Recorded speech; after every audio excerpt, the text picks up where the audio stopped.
Good evening and welcome to the second annual State of Our Town Dinner. My name is Cheryl George and I am the co-chair of the Northfield Elementary School Parent-Teacher Organization, more commonly known as the NES-PTO. The Northfield Elementary School PTO is a 501c3 nonprofit organization that works to enrich the educational experience for the school community.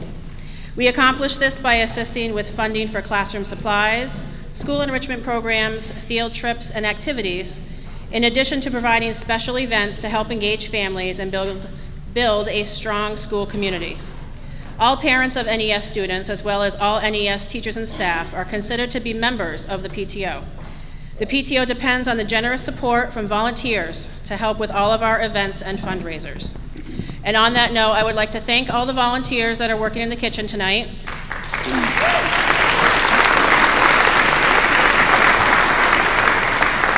We have Brienne Robert, she was our chef tonight. She did a great job. Kelly Gagnon, we have Robin McKeon in there, Kelsey, Dylan, Jennifer Shabbat, and all of the junior firefighters who helped tonight. We have Tyler, Aiden, and Lucius. Thank you.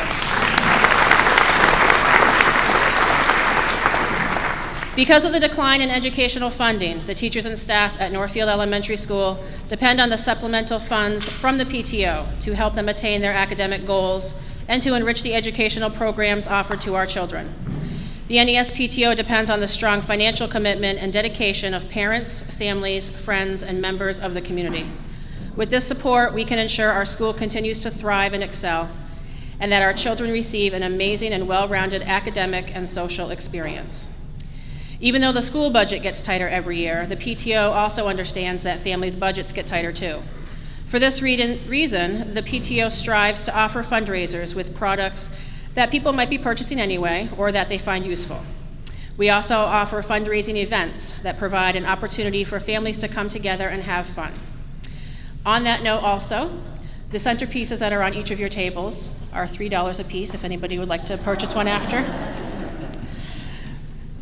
Through the generous support of our school community and beyond, the PTO is able to provide many things for our children and help provide a quality education. We have a budget of approximately $15,000 and a few things that we purchase for the school. We spend $2,000 on the basic back-to-school supplies in August, the crayons, the markers, the colored pencils, the glue sticks. We budget $2,500 for teacher grants, helping to fund activities in the classroom. This year we purchased a large map of the state of Massachusetts for one of the third grade classrooms. We budget $4,000 for field trips. The cost of transportation, as you all know, is up significantly, and so we help with that. And we also budget $1,500 to bring enrichment programs in. This year we brought in a program called the Berkshire Hills Music Academy, and they did a wonderful concert for the children. And we were also able to bring in the Star Lab with help from our LCC, and it was an indoor planetarium that was right here in the gym. We also helped to fund Staff Appreciation Week, which is coming up in May, and we also have been continuously working on the playground.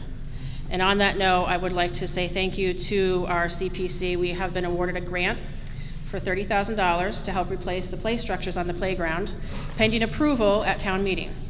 So I would request, thank you. It's going to cost quite a bit more to do that, but we are working on hopefully replacing at least the big kid structure, we call it. Both of those structures on the playground are approximately 20 years old and they are showing signs of deterioration. They are no longer up to code. So we're going to be replacing those in August. It will be a community build, and I am putting in a good weather forecast, and we're going to replace those structures on the playground. The PTO is also on we have a Facebook page, and we also have a website, nespto.org. So that's a little bit about the PTO. I'd like to thank each of you for being here tonight. This event was created to bring townspeople together in order to share about things that are going on in town, and I hope you will find tonight's presentation informative. Most of the people that will be speaking tonight are volunteers that give their time and energy for the betterment of our town. And Northfield is our town. And it is important that all of us, every resident, help to take care of it and help it thrive. The man that I'm about to introduce has dedicated many, many years to our town. Jack Spanbauer has been the face of the select board through thick and thin for over 5 terms. That's over 16 years.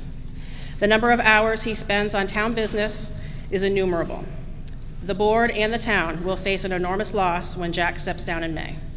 His wisdom and experience will be tremendously missed, and Jack, we thank you for your dedication and your service to the town of Northfield.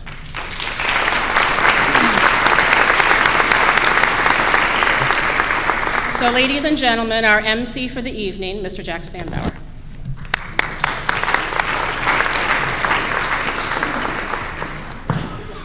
Thank you, Cheryl.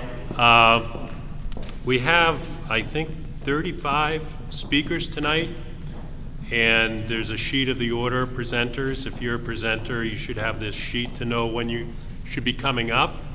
And when you get to be third from speaking, we'd ask you to come up and sit in one of these chairs, the on-deck circle, and move up when it comes your time.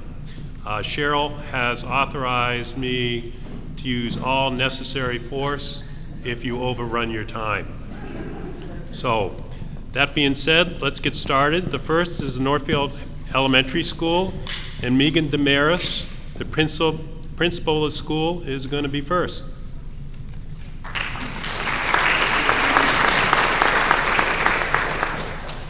Welcome to Northfield Elementary School. For those of you who I've not met, my name is Megan Damaris, principal of this great school. This is my second year here, and I am proud to say that we as a school community have accomplished much in these last 2 years. As you may know, schools are required to develop school improvement plans. Last year, our school council, made up of 2 teachers, Lisa Wheeler and Amy Tibbetts, 2 parents, Cheryl George and Elisa Alteri Shea, and 1 community member, Matt Atwood from Dickinson Memorial Library, worked together to formulate a 2-year school improvement plan, this being the first year. The details of that plan can be found on our website, but in short, we are working on 5 main goals. 3 of the goals revolve around curriculum and assessment, one being to address the new Massachusetts science standards, another to provide continuity with how we assess student writing and use those assessments to inform instruction. And we are also implementing an updated second step program which addresses social emotional learning and bullying prevention. Another goal focuses on improving communication between home and school at both the classroom level and school-wide. I also have some newsletters. The most recent newsletters are up here if you'd like to take one, and those get posted on our website as well. Lastly, of those 5 goals, but I think most importantly, is that we are taking steps to create a positive adult and student learning community. Research shows that a strong relational trust amongst adults in school has the most significant impact on student learning.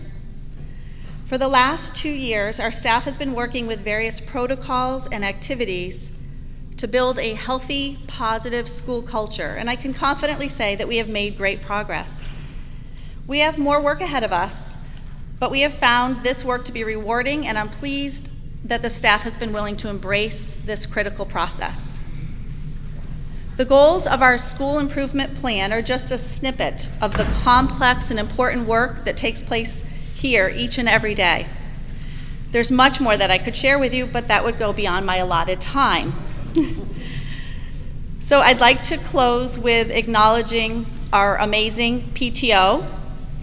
We are fortunate to have such a dedicated group of parents who give so much of their time to enriching all aspects of NES. You've heard this from Cheryl already, but from contributing to student supplies, improving the playground, providing enrichment programs for our students, and hosting events like this that bring the community together. So I'd like to thank the members of our PTO. And yeah, thank you.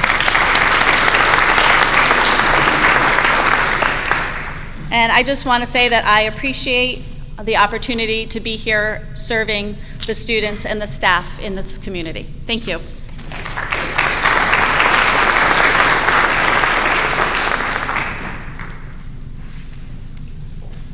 Next we have Tracy Rodgers to speak on the Heart Committee. I have to say Tracy is probably the most valuable official in town.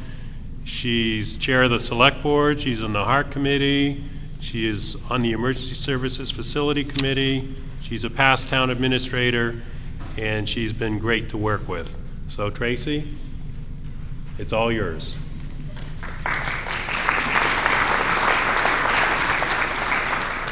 Hi, everybody. Cheryl did most of my work for me. There's a nice little description of the Heart Committee in the program, so I won't spend a lot of time telling you what the committee itself is. It does stand for Honest Education and Retaining Trust.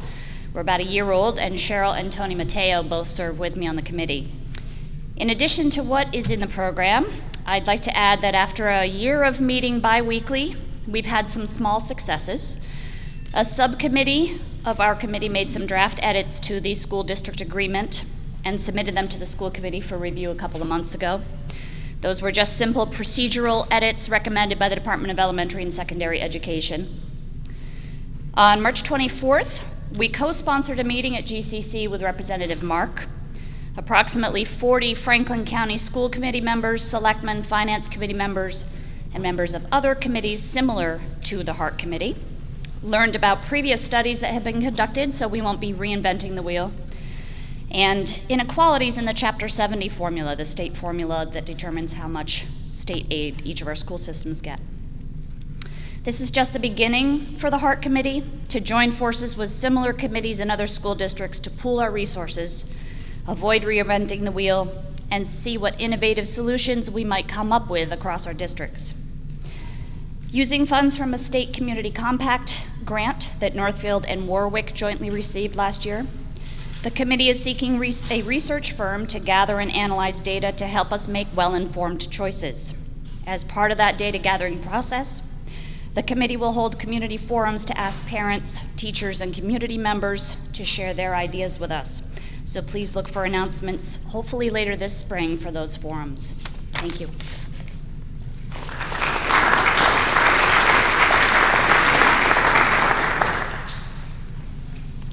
Next, we have Lois Stearns from the Finance Committee. She's chaired the Finance Committee for, 20-some years.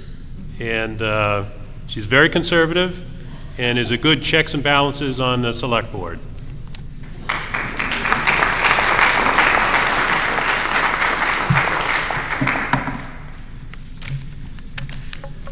Mass General Law provides that the Finance Committee shall consider any or all municipal questions for the purpose of making reports or recommendations to the town, and we shall submit a budget at the annual town meeting. We also have an appropriation that some of you may never have heard of. It's called the Reserve Fund, from which we can authorize a transfer for extraordinary or unforeseen occurrences. This avoids having to wait for a town meeting for such needs, but the requirements are quite restrictive, so don't get any ideas that you can just walk in. Our Finance Committee consists of 6 members appointed by our moderator for 3-year terms each. Besides myself, the members are Dan Campbell, who's also our town clerk, Sue Kaczynski, Bonnie Latoile, Tony Mateo, also our representative on the Community Preservation Committee, and Bernie Parada, our representative on the Emergency Services Facility Committee. We meet monthly during the year, but when it becomes budget time, meetings become much more frequent. We have to prepare our recommendations, so we usually start meeting much more often in January and go into March, interviewing our various boards, departments, and committees to hear about their requests and justification. We're pretty strict about their justifications, too. Mostly, we're looking to see if increases are being requested. And if so, what is the justification for that increase? If the request is to level fund, that's just not good enough. We look back to see whether there was a spike in last year's, which it's saying level fund is last year's. If there was a spike that caused any change, we want to see whether that was a one-year only thing or not. So we're pretty careful in looking over these requests. At this upcoming town meeting on May 7th, we are recommending funding all of the budget requests, which includes a 2.75 increase in cost of living increase for our employees and staff. We are also able to recommend funding for the following that are addressed in what we call special articles on the town meeting warrant.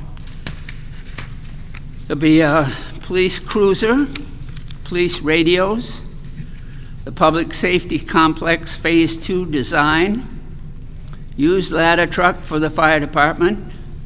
At the elementary school that you just heard about, there's electrical work needed, center building entrance work, carpet and/or tiles for some of the rooms. For Pioneer, in addition to the budget that we're recommending, will be our share toward padding for the gym walls and carpeting in some areas, and the lunch deficit that you've been hearing about. Now, when you think of anything at Pioneer regarding the district, just sort of think in terms of 50% as Northfield's share. It may vary a little bit up or down. Another item that will be recommended is the funding of a town financial audit. This is needed if we're going to be borrowing money, and we may, as far as the public safety complex. And there's money recommended for forestry services. Now, you're going to hear about some of these from speakers that follow here, so you'll know what the funding is for when they get through. We're going to start making contributions toward what the state calls OPEB, other post-employment benefits. And this is for retirees who are collecting retirement benefits. We also intend to put money into our stabilization account, which is the town's savings account. For many, many years, we weren't able to put money aside, and we have started doing that in recent years, and we want to continue. This is a summary of what your Finance Committee does and our funding recommendations for the fiscal year that starts July 1st. And so this is kind of a preview of what town meeting will be voting on. So you can say you heard it first here. But we do want you to come to town meeting and vote. Thank you.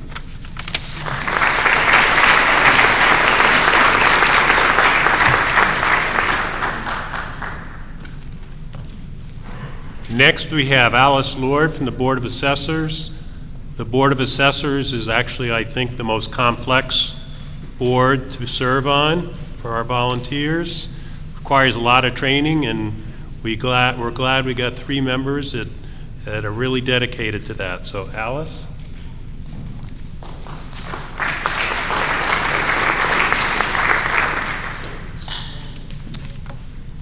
I'll put readers on.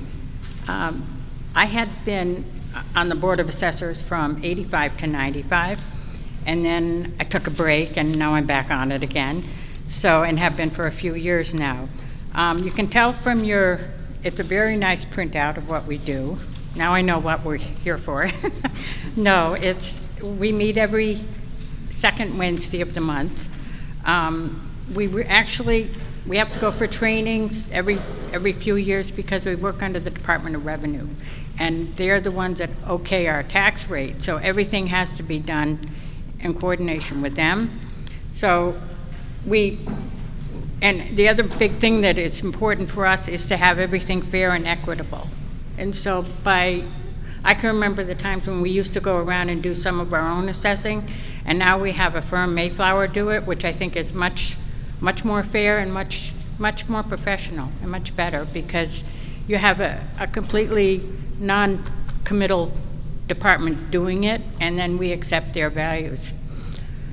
So reading along with what we do, we look at residential, commercial, industrial, and personal property. Mayflower is who we have. We also, the excise bills are generated through the Department of Motor Vehicles. But if you have turned in a car, or if you think you deserve a rebate, that's done through our office as well. You can come into our office. We have a variety of maps in there, deeds. If you ever feel, which most people at one point feel that they're being taxed higher than they should be, your job would be to look at comparable properties to yours in town and see if you think it's fair. You have to look at the building value mostly because you'd want to take out the land value. But look at it. It's kind of interesting, and it's worth your while to know why you're being taxed on something. And we welcome your questions because you need to know what you're paying for. This year on the warrant, we have 2 articles. One is for to change the residency for veterans exemption for veterans who have a disability rate of 10% or more. Up until now, they've had to be 5 years after discharge, and we're hoping to change that to 1 year after discharge, and we feel that that's the least we can do for the people who serve the country. The other article we have has to do more with the selectmen, but it's to be able to have the selectmen make negotiations with solar farms. And part of this is, I mean, you can look around the county, they're everywhere. Part of it is that we would really encourage, and what the state encourages us to do is to have a pilot program, because these solar farms they depreciate so quickly that you could feel your tax rate, the first year or 2, you could be getting good taxes, and then it could drop off significantly. So by having a pilot project, then they commit to a certain amount of taxes, and then the town knows what they're getting. Because otherwise it can, and we ran into that with Northfield Mountain. All their depreciation comes down so quickly. So if you have a lot of the equipment, the depreciation is excessive. We look forward to working with Thomas Aquinas College. We're excited. We need to be a little more patient because they have a little longer to work with the state of Massachusetts. We're also excited about the Moody Museum, and we're hoping that this will bring new life to our town and new people. So that's it. Thank you.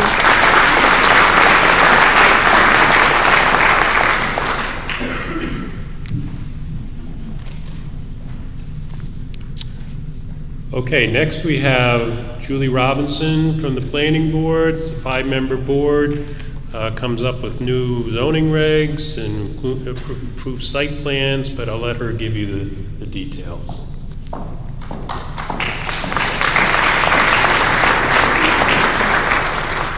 Oh, good. I get to be the guinea pig. Hi, I'm Julie. I'm one of 5 on the planning board. I'd like to thank the PTO for putting this on. This was fabulous last year, and I remembered the meat sauce in particular, and it's as good as it was last year, so I'm very happy for that. In the past, the planning board has had some major things going on with the master plan, and we pulled that together with town support as well as the zoning bylaws. Those also came together last year. This year, we do not have anything large to work on, but we have something significant which we know there is going to want to be some input on. And we're watching it very carefully, which is the legalization of the marijuana retail for our state. So the final regs just came through from the state mid-March, and as you'll recall, last December, we asked for a moratorium to delay any kinds of sales and being able to put our bylaws in place. A number of towns, many towns in our state have done that as well. Other towns have jumped right on it and are already hosting retail sites and have jumped into the legislations on that. We are taking a look-see to see what other towns are doing. Again, not to reinvent the wheel, but to gather different source material and try and pull that together for what is going to work best for our town. You will see that this spring and summer we are going to be having some invitational townwide meetings so that you can come and express your thoughts and opinions and ideas, and then we will pull those all together and, as I said, try and put together the best bylaws that we can for our town and going forward. So please do look for information, keep abreast of what's going on through local newspapers, online, and make sure that you are educated and have some good ideas when you come to the meetings. And that's what we've got going on for this year. So, thank you.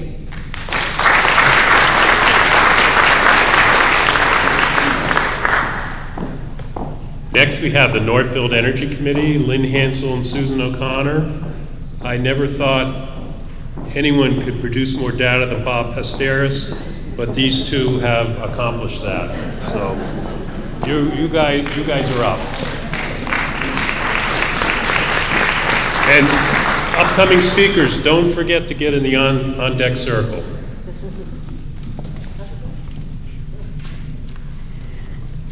Hi, I'm Lynn Hansel.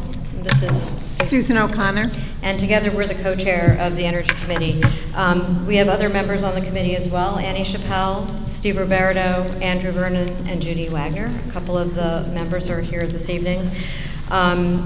I will reiterate what it says in the yellow program, that the Northfield Energy Committee is working on behalf of the town to help stabilize energy costs and lower the town's carbon emissions and reduce our dependence on non-renewable energy sources.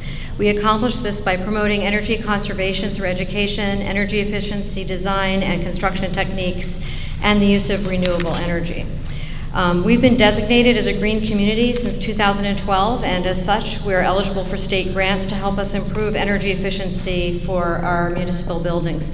We meet the third Tuesday of the month at 5:30 at Town Hall.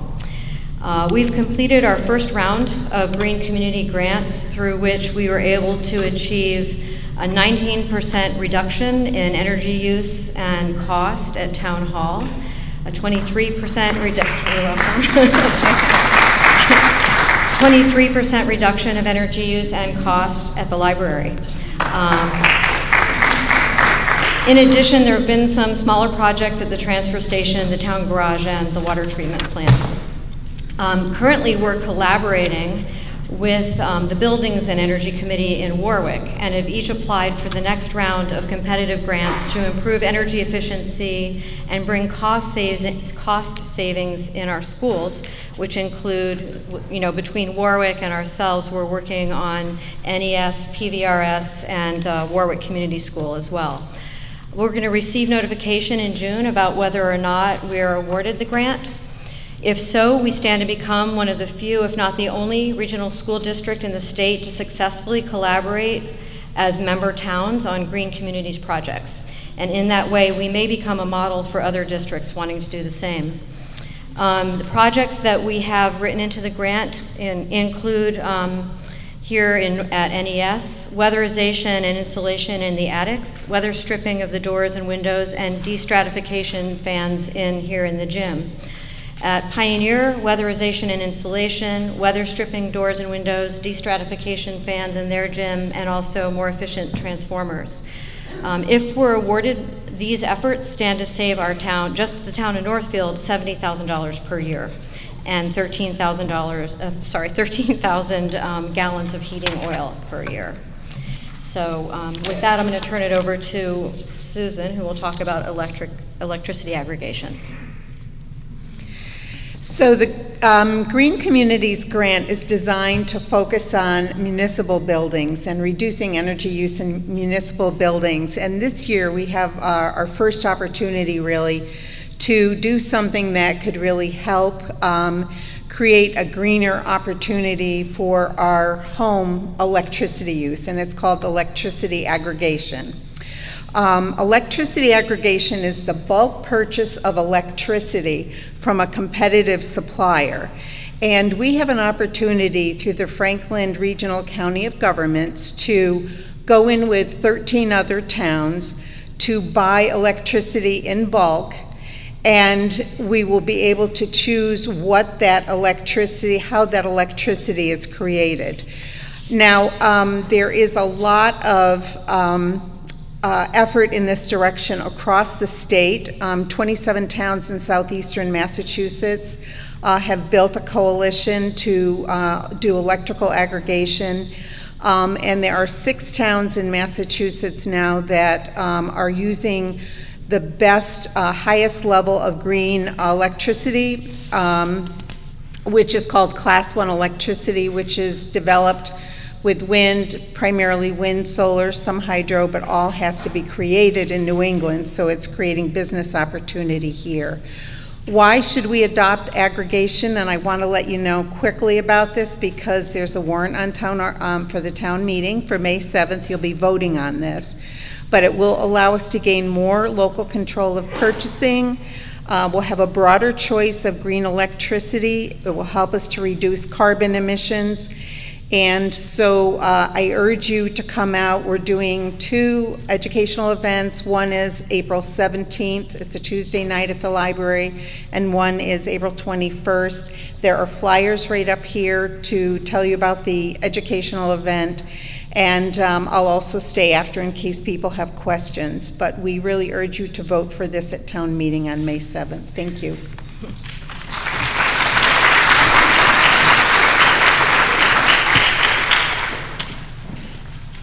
Next, is there anyone from the Board of Health? Okay, then we'll go to the Northfield Police Department, and Rob Layton's going to speak. He's been on the department for 31 years. The past 5 as chief. I think 31 years probably makes him the second longest employee in Northfield.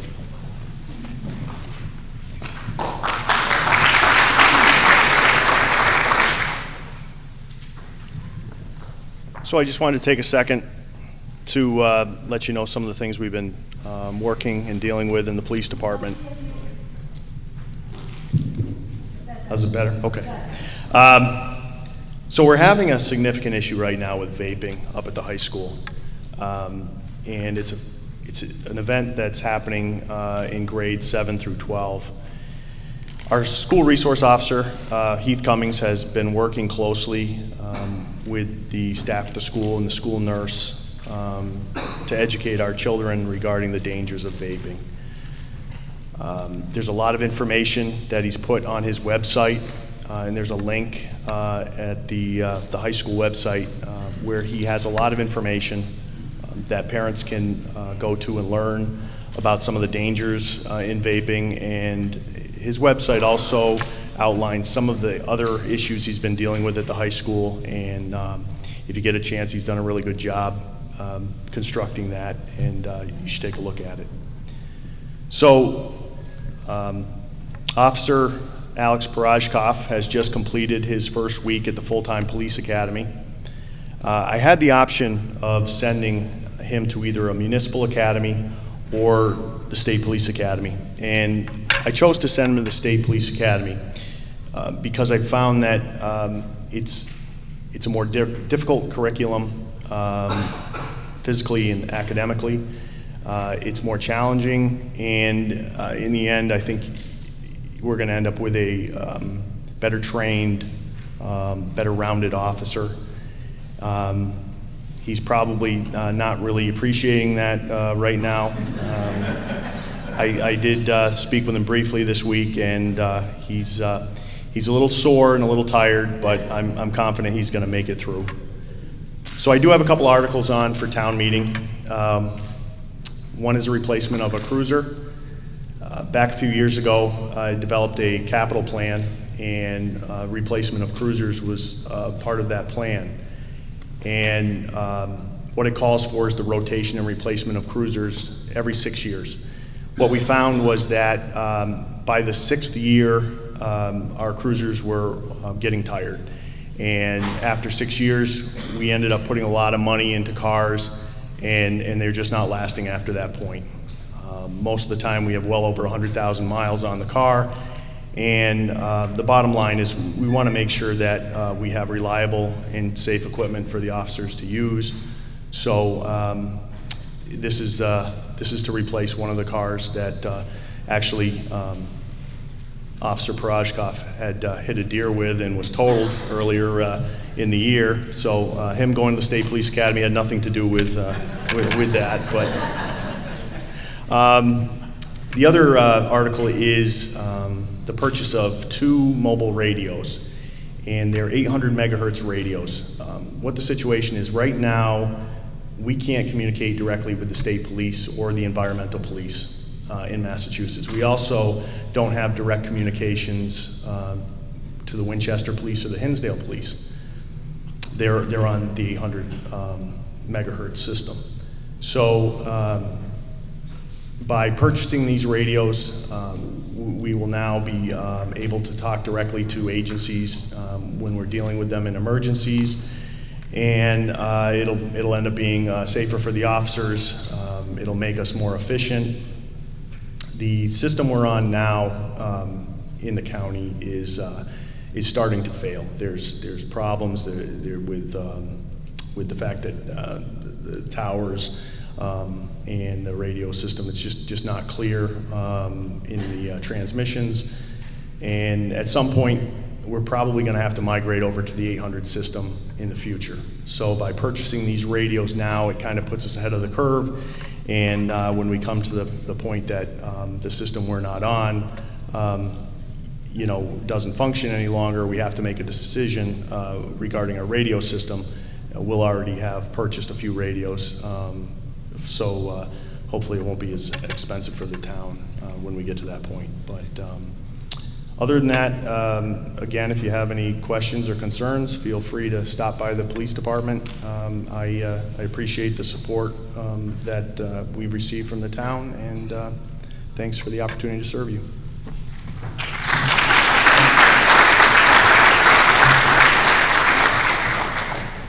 Next, we have Skip Donnell, and he'll talk to the Fire Department and Emergency Service Building Committee. I actually think Skip is the oldest serving employee in town, even though his salary is beyond meager and doesn't match up to the contributions he provides for the town.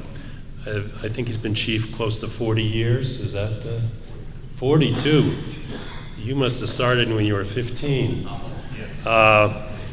There is an article on town meeting personally related to Skip. I think state regulations call for fire chiefs to step down at 65, and there's an article on town meeting to allow Skip, actually petition the legislature to come up with an act to allow him to stay till he's 80. So it's all yours, Skip.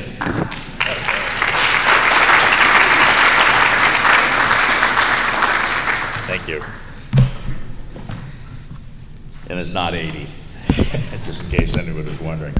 Basically, I just want to give you a quick overview of the fire department. The fire department is a call volunteer department.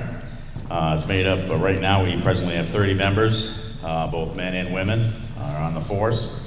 Like I said, it is call and volunteer, and what that means is when we're called out on an emergency, we are paid an hourly rate for when we're working at a fire or a rescue or a car accident or whatever. But everything else that we do is volunteer, which are meetings, trainings. You'll see people at the fire station on Wednesday evenings. That's our cleanup. Every single month, every single piece of emergency equipment is gone through, and we maintain it and check it to make sure it's going to be operable and runs when the emergency arises. So between that and all those times that we're doing that is all donated by the members. Yes, I've been chief for a long time, but I've only been there because of the force that we have, the officers that I have to serve underneath me, and the dedication of the people that do the job to protect the citizens in the town of Northfield. For equipment, I just want to let you know we have 2 pumper tankers. And the reason we have pumper tankers is in some of the areas we have hydrants. A lot of areas we don't have hydrants, so that means we got to bring the water with us. In addition to that, we have a brush truck. You have a brush truck. You also have a military all-wheel drive tanker, holds 1,250 gallons of water. You have a rescue truck that's equipped with all types of rescue equipment, including the Jaws of Life, high-angle rescue equipment, meters as far as CO and smoke and sulfur dioxide meters, so we can go out and meter things such as your CO detector if it goes off inadvertently in your house. Don't be afraid to give us a call. That's what we're there for. We'd much rather come out with our meters and verify that you do not have a CO problem by making sure we have calibrated equipment and it's just a CO detector issue. We have actually had this last year 4 instances where there were elevated levels of CO2 in homes. So I'm going to preach, smoke detectors save lives, CO detectors save lives as well. So make sure you have smoke detectors, you do maintain them. I just want to quickly say that there's a change in the regulations for smoke detectors. No smoke detectors should be over 10 years old in your homes, whether it's hardwired or battery operated. So that's kind of a quick down and dirty overview of the fire department.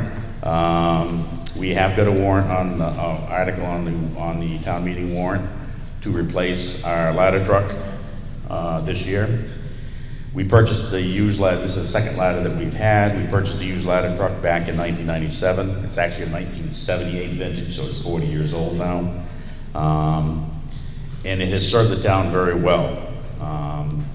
But the reasons that we have a ladder truck are obviously it was for the campus, because I had, when that was fully occupied, I had over 180 students I couldn't reach with our ground ladders. So a ladder truck was imminent. And now I'm glad to see that the campus is going to be coming alive again.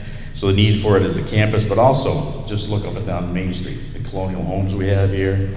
A lot of houses now have metal roofs. There's a lot of slate roofs.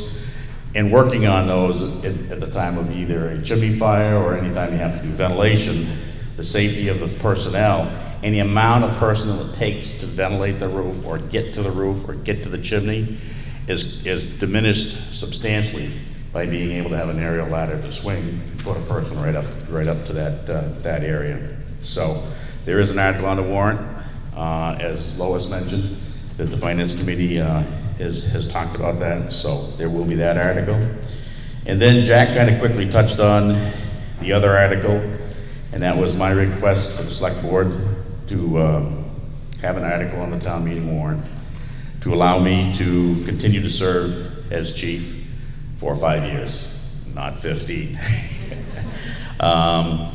It's Chapter 32 of the Massachusetts regulations. They require a fire chief to step down from service when paid at the age of 65, which I will be this year. I became a member of the fire department here in 1971. I became first lieutenant 3 years later in 1974, and I have been your chief serving since 1976, and have been honored to be able to participate and keep everybody safe and do the job that we have to do 24 hours a day, 7 days a week, 365, and I look forward to continuing that, and I'm looking for your support in the town meeting to do that. Because in an additional 3 years, I'll have 50 years of service to the town, and then 45 of those will be the fire chief. So I am duly grateful for the opportunity to do that job. So that's it with the fire department. A quick overview of what we're doing and who we are. Now on the Emergency Services Building Committee, as I want to speak now, just to give you a little bit of a background, we originally started an Emergency Services Facility Committee back in 2010.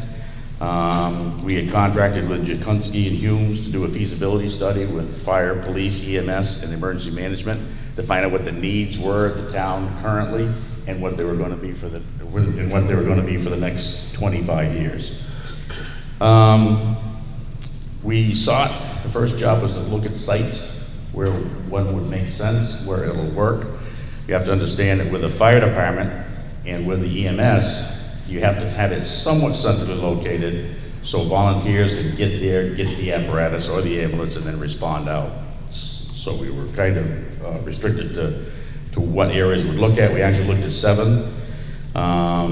Through that project, we also came up with a site plan, was completed, and at that point it was for 91 and 93 Main Street. There was an article on town meeting to purchase 91 Main Street, which is the Beehive, and move forward with a complex. The price tag on that project was $8.8 million, and obviously it was defeated. In 2013, the committee was reformed. It has some of the same members and several new members. We revisited the feasibility study.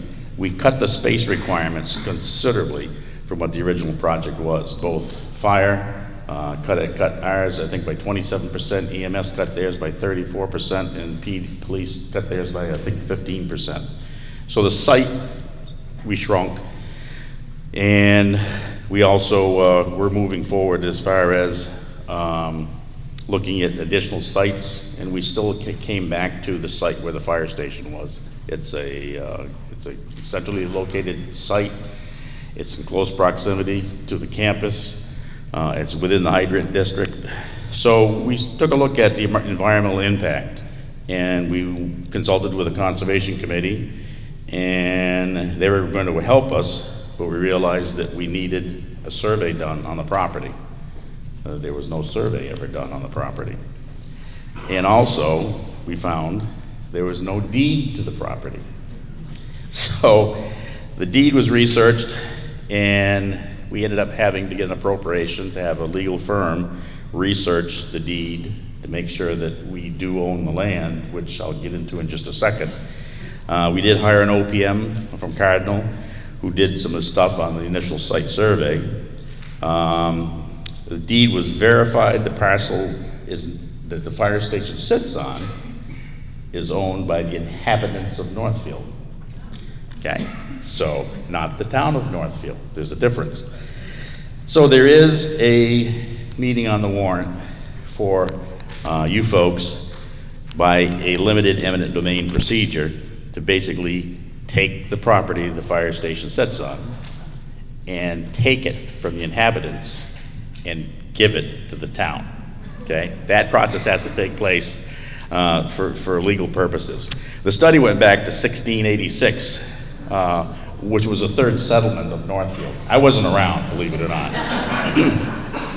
But anyway, the research was done, and so that article is going to be on the warrant. There's no cost involved with that. It's just a legal matter. It has to take place at an annual meeting. The other article on the warrant is for the Emergency Service Building Committee to continue to proceed. Now that we've got the Conservation Commission on board with us, we will have a deed. We can register it at the Registry of Deeds. We will know we own the land. And the next process is phase 2, is to do geotechnical borings on the soil, as far as what the foundations are going to need, the soil analysis, a site survey overlaid onto a topographical map, some environmental services, because we do abut a wet area, selection of a designer contract, schematic design, and an update on a budget, and an update on the schedule. So those are all things that are moving forward now that we have resolved some of the historical issues. And I'd like to thank the members that are on that committee. They put in a lot of time, and I would like to follow that through and before I hang up my helmet for the last time. So that's all I have for the fire department and the Emergency Service Building Committee. And I just want to let you know we got the future of the fire department coming up now.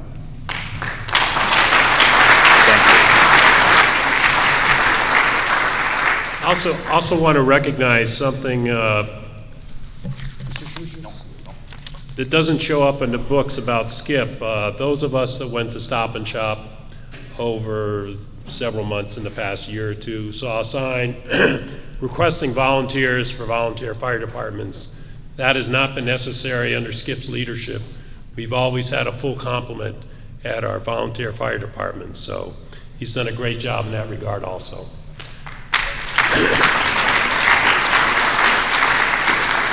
Next, we have Tyler, Aiden, and Jacob from the Northfield Junior Firefighters.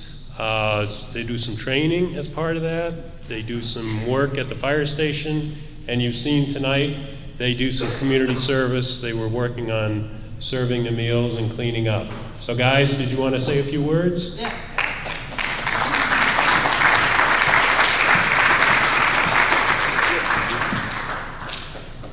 So I'm Tyler. I'm Aiden. Despite what you read, I am Lucius. So what the Northfield Junior Firefighters do is it's anyone from 13 to 18 who wants to train to be a firefighter and also do a lot of community building too.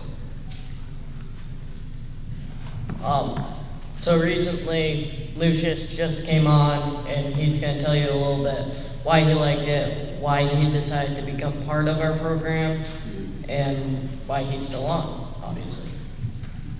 Oh, I came because I heard from my friend Dakota that it was a pretty fun thing to do, and it was just something to do. I came, I got the papers, I decided to sign because I liked Tyler and I liked Aiden. They were good people, and I met Jacob and I met Skip once briefly, and he seemed pretty cool, so I decided I'd stay. And we're doing all sorts of fun things, like we're bussing tables here, we're setting things up. We're going on a camping trip sometime during the summer, and yeah, that's why I'm staying. So, anyone from 13 to 18 can come to our meetings if they're interested. Our meetings are every second and fourth Monday of the month at 6:30 at the station. Thank you very much and have a good night. Thank you.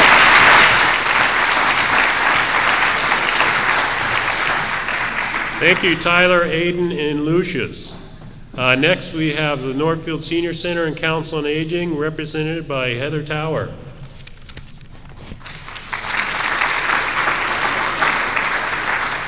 Good evening. Many of you I know, some of you have actually made it through our doors, and all of you are welcome. We have a lot of programs going on, and there are a couple of signs up here that will give you sort of a more overview of what we do. But a lot of what I do is information and referral for families, for children, for seniors, to make sure they have the services they need. We have meals, we have games, we have our armchair travel, we have music. And in the summertime, we also have our outdoor music. This year, I can tell you, in June, we're going to be dancing to the 60s and 70s with Bobby C. We're going to have jazz in July from some local jazz players. And then we're going to have a contra dance in August with some local folks. So come on out for that. And that is for everybody, as most of our programs are.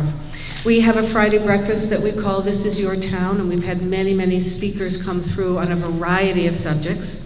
I have a couple of groups that meet. Our caregiver support group meets the first and third Fridays at 10:30. Anybody of any age who is caring for someone who would like to come, we would love to have you. And on the third Thursday, I have a group that comes in that we call The Table, and this is for anybody who has lost a spouse. It is a chance just to be with some folks, have a potluck meal, and just share some time. We have our lovely nurse over here who does our foot clinic twice a month along with blood pressure. You do have to sign up for that, and that is by donation. We have a nursing student has been giving some wonderful topical programs for us, and you can learn a lot from her.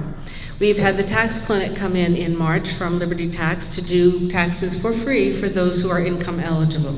We've had talks and trips. We've gone to Sarasota. We've gone to the hockey games at UMass. We have Sand from the Boy Scouts, and they're in the back there. They have teamed up with us, and it's been a wonderful program. We had senior night at the Creamy. We have a Generations of Fun group that includes the kindergartners here from the elementary school, and we spend an hour, maybe, doing a project, laughing, talking, and having something to eat. We have exercise classes, yoga, healthy bones and balance. We will do walking will be beginning, I think, next week. We have a potluck on the last Wednesday of each month. Poet Seat Nursing Home comes in to give us a wonderful meal on the second Wednesday of the month for free.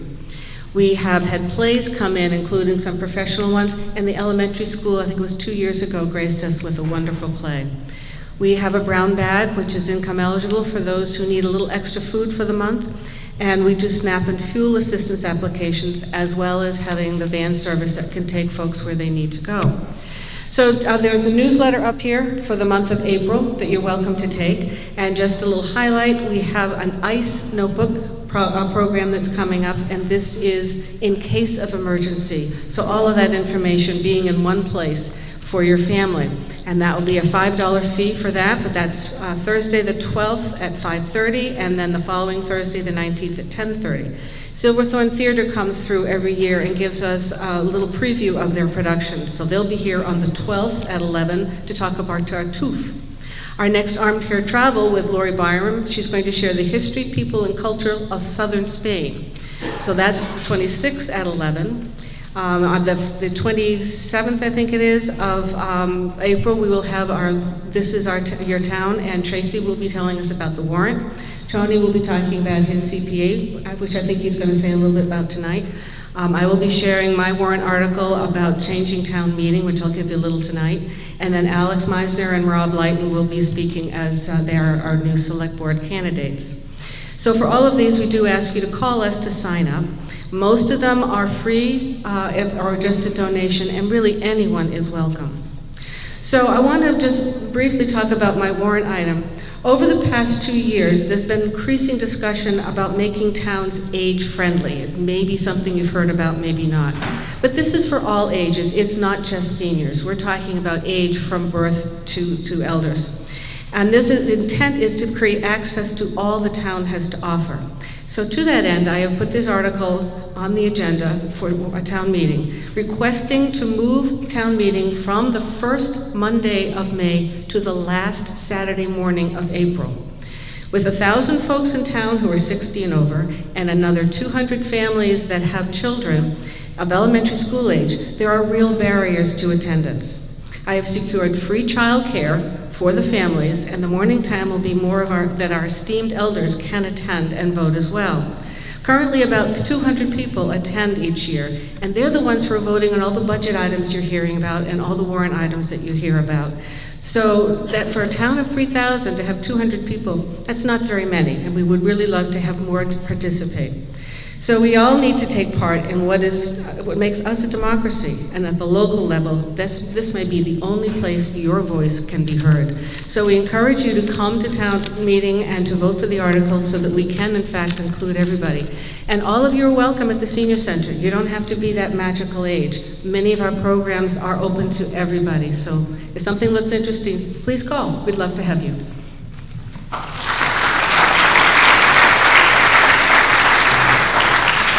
Heather, I'm exhausted listening to all those activities you put together. So, thank you. Next we have Bill McGee. He's going to talk about a project he's getting going on the Neighbors at Home, the Northfield Village.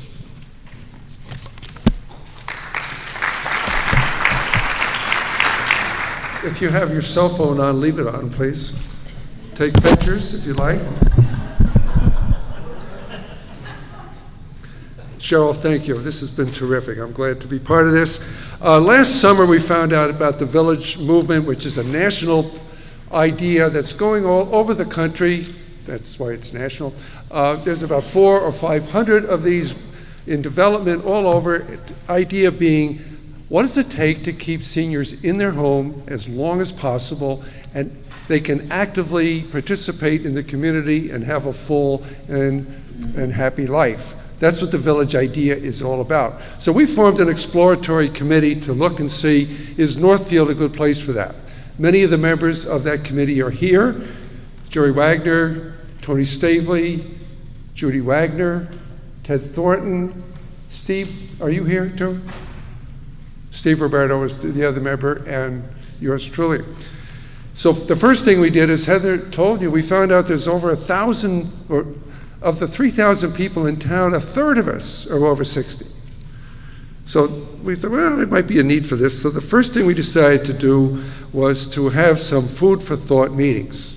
We were going to provide some food, you were going to provide the thoughts, and we had people gather on 3 different occasions to give us some feedback as, what's it going to take for me to stay in my home?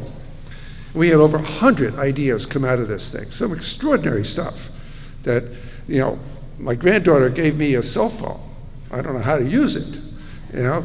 Or I would like to have a man with a pickup truck, a chainsaw, and a ladder once a year. Well, maybe think about that. So we had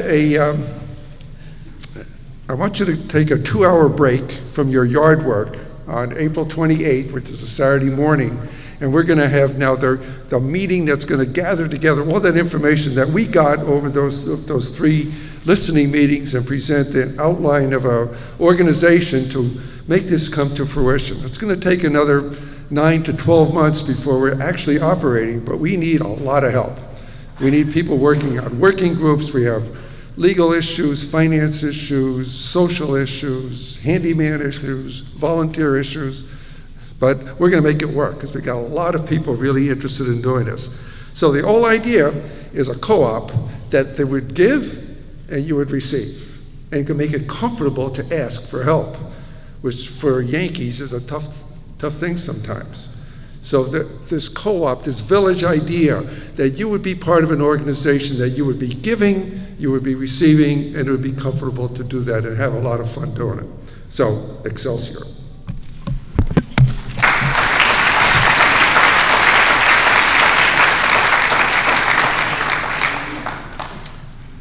So next we have Deb Kern and Mary Bowen from the library and Friends of the Library. Most importantly, Mary is co-owner of Northfield Creamy, so feel free to pressure her after the presentations to open as soon as possible.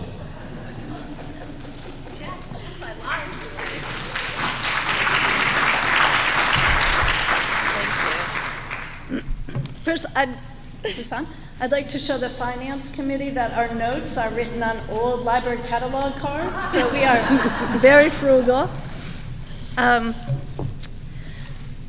So I'm here to tell you, you don't have to come to the library, but if you do, we can loan you a ukulele, we can loan you a DVD player, a Kindle. We now have a hotspot, so you can have the internet wherever you are in Northfield that gets cell phone service. We loan out a projector. We've been asked to borrow tables. We've lent out chairs. Just today I lent out my car. So we are a full-service library. And of course, we have all the regular things. We have DVDs and books and magazines and audiobooks, and museum passes purchased by the Friends of the Library. But if you don't want to come to the library, you really don't have to. You can come in once and get a library card, and then you can go online. We have access to subscriptions, digital subscriptions. You can get ebooks, you can download ebooks and audiobooks, and some streaming videos. But please do come to the library. We have some great programs for a small library, a community of this size. We have 4 book discussion groups, everything from the classics to contemporary fiction, and an environmental awareness book group that reads widely, and they watch movies on environmental issues.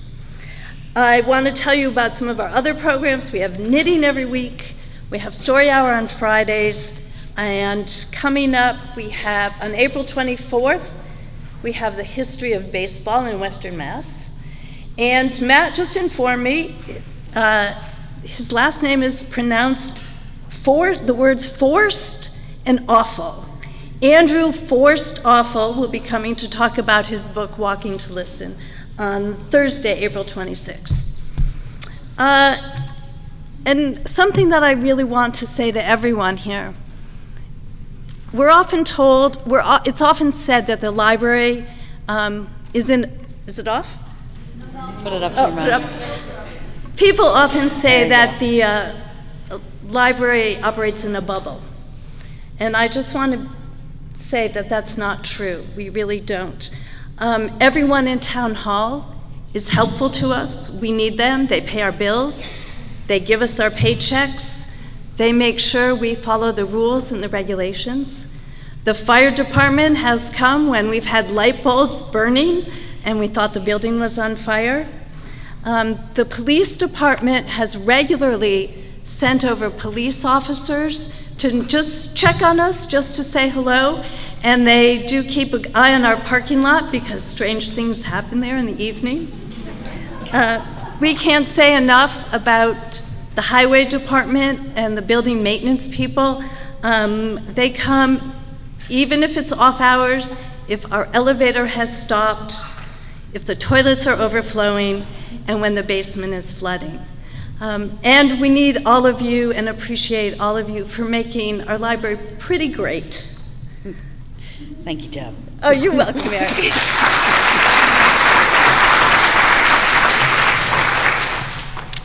May 6th. The Creamy, May 6th.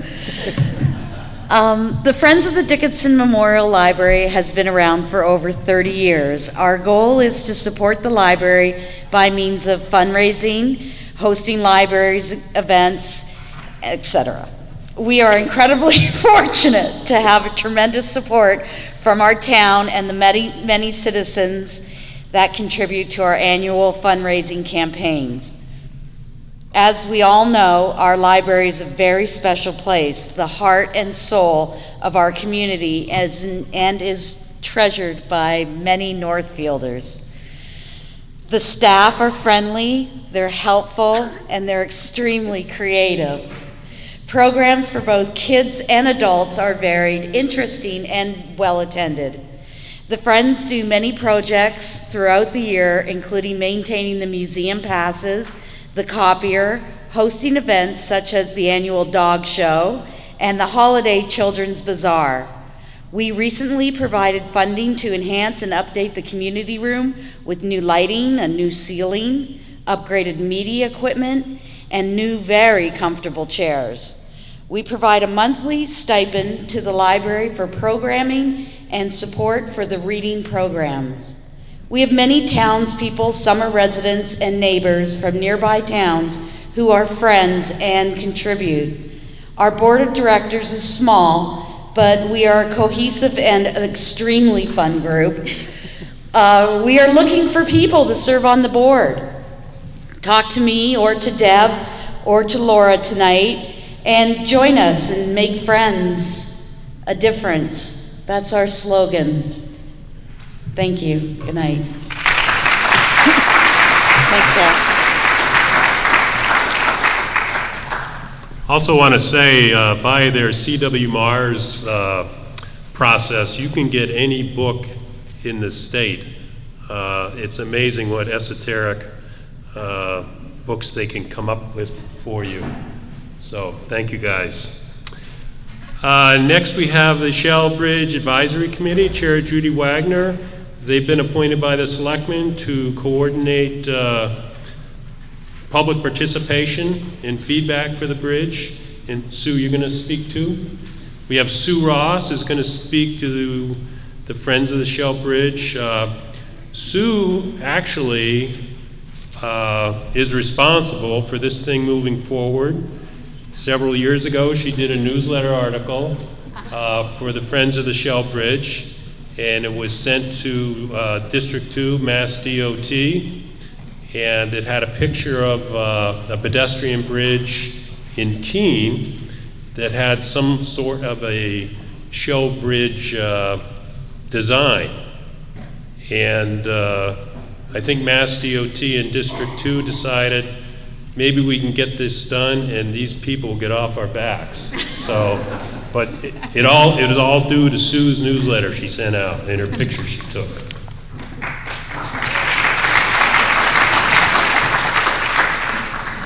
So as you've heard, the Northfield Town Shellbridge Advisory Committee is created to do just that, to stay on the case and to make sure that we have the maximum participation from our community as we go through the design and construction process. This is a very lengthy process, but we want to be sure that as many members of our community are involved in it throughout.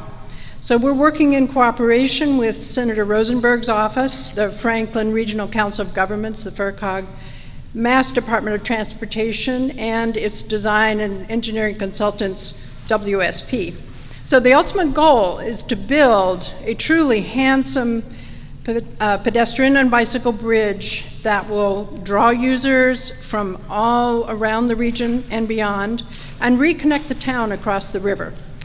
It'll offer views and links that haven't been available for decades. I love hearing the stories from people about when they used to walk across the bridge or bike across the bridge with their parents, their grandparents, and that's what we want to be sure that from in the future people do have that opportunity. We have a fantastic committee. The 9 members are Tim Bowen, Laura Lashway Chapman, Craig Johnson, John McGowan, Barb Richardson, Sue Ross, Steve Stoya, Jerry Wagner, and myself. And if you have any questions or concerns or want to talk to any of us about the process, please feel free. To date, our work has been to support a number of community meetings with MassDOT and make sure that we get as many voices into the process as possible, to make sure those consultants really hear from us. They started with 8 designs. Through all of the amazing number of comments that we got in person and online, we narrowed that down to 3. The consultants came back on March 22nd and brought us those same 3 with yet more variations based on all of the comments that they had received. And with the help of the Friends of Shell Bridge, so Sue is showing you some of the ones that have made it come and take one. through their process. And see the choices. The Friends of Shell Bridge, which is a much older, very dedicated group, and Sue will talk about it in a second, has been a hand-in-glove partner making sure that we do outreach through their fantastic membership list. And that has really brought out more people than MassDOT has ever seen at any community meetings. Every time they come, they're just shaking their heads and saying, this is amazing that so many people come out. So all of this information is posted on the town website. Please go there. We'll be taking comments through the end of April, and every comment that you register will be sent directly to MassDOT, and then we will keep everyone posted. We anticipate another meeting to be happening sometime in the summer. With your help, we're going to make this a really special asset for the town of Northfield.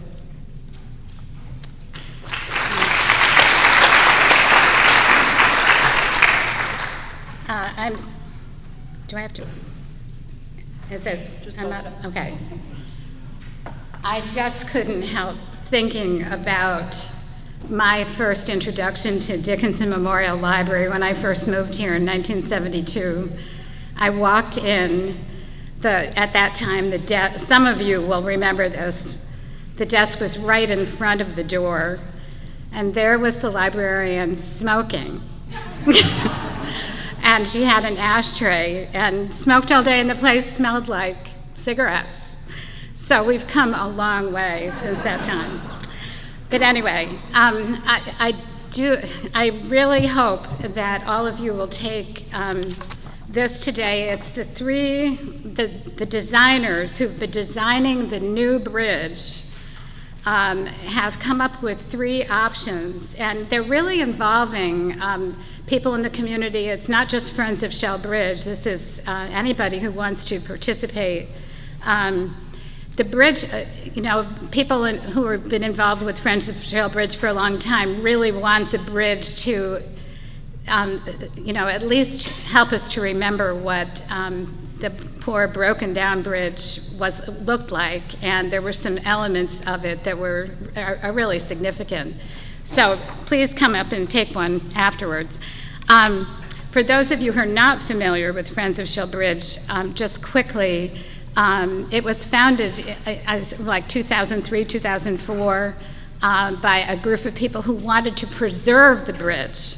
And there was, I think it had been put on the demolition list. The bridge had been closed since 1987, and they were, people were concerned about that. They were concerned that, and a lot of this was related to the loss of a couple of other really important historic landmarks. The Chateau, also built by Mr. Shell, and the Northfield Inn.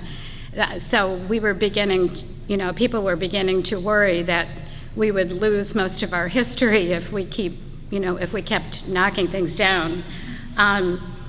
The problem was that when the bridge was examined, there were so many parts of the bridge. The bridge is has lots of different parts to it, and there's a very high percentage of parts that needed to be replaced, and there's just no way to restore it or preserve the old bridge.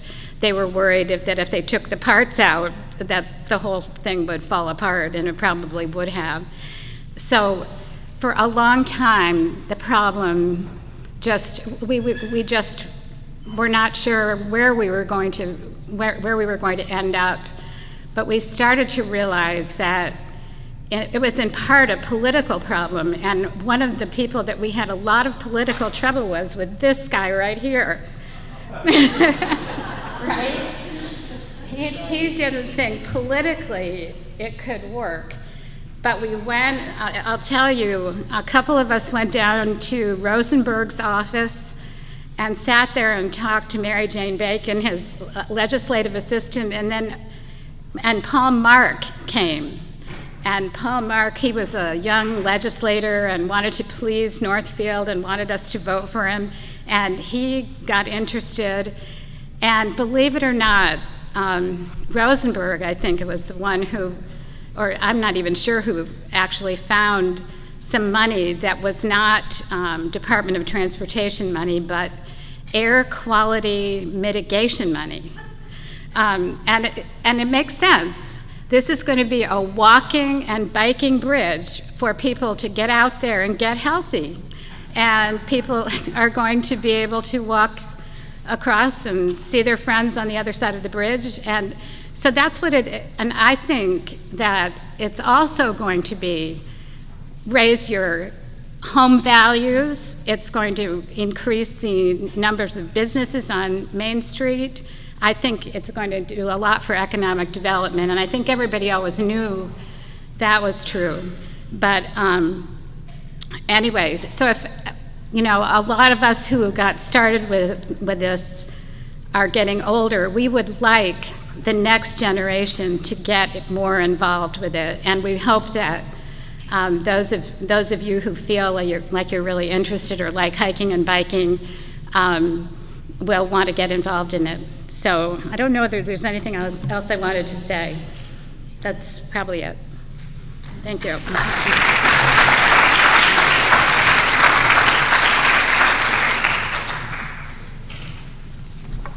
Next, we have Tony Matteo, Chairman of the Community Preservation Committee. They've done a lot of good projects in town, and they have 5 or 6 articles on the upcoming annual town meeting.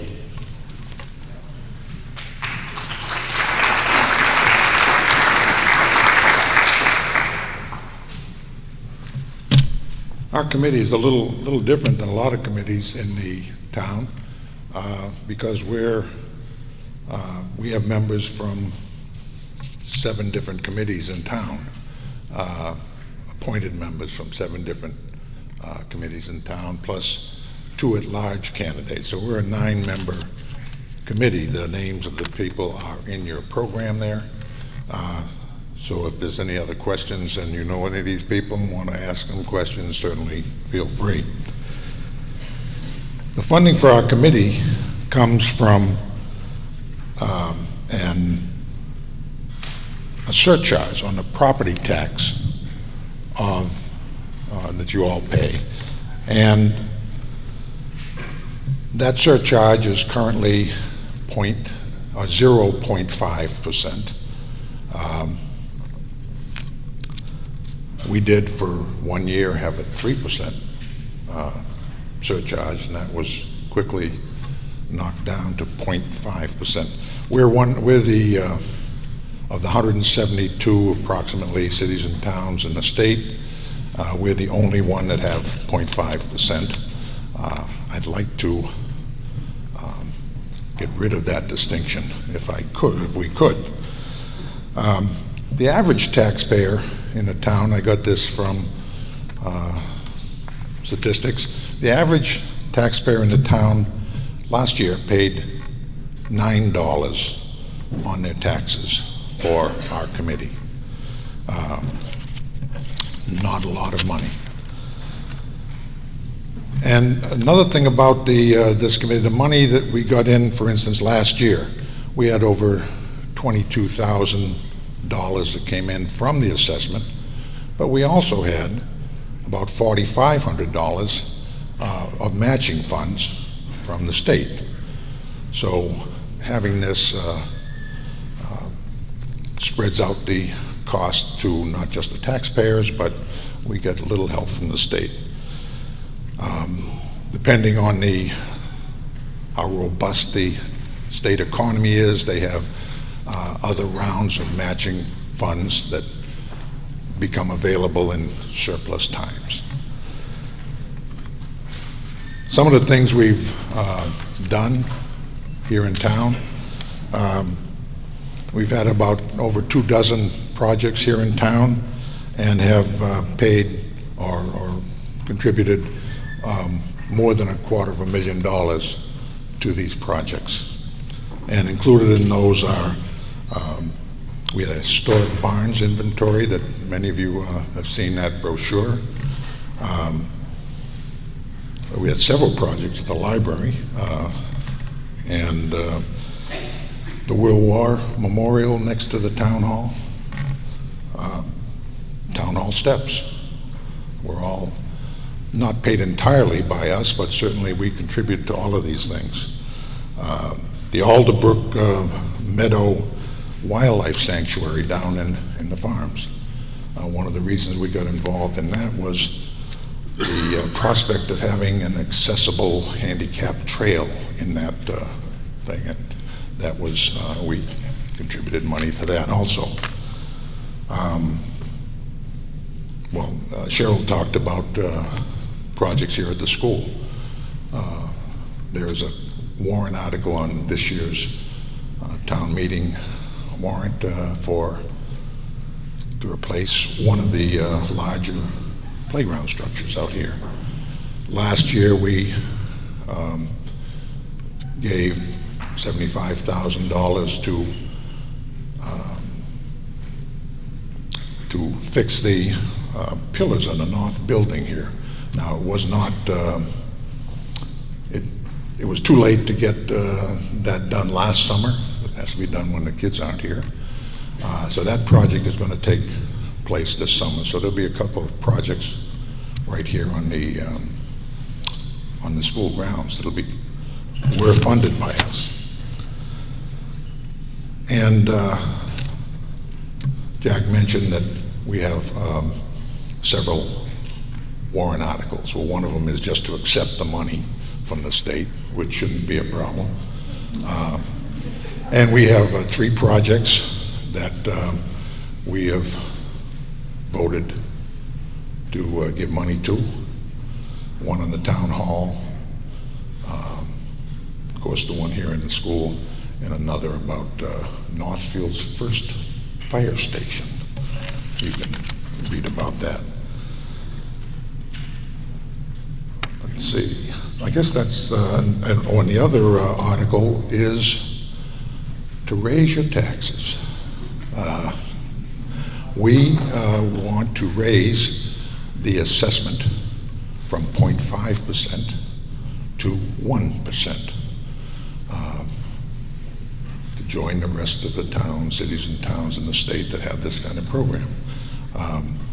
As I said before, last year the average homeowner paid $9. So there will be an article on the town warrant for that. And we're hoping, I notice no one likes increasing taxes, but we're hoping for your support for that article. And I think that's it.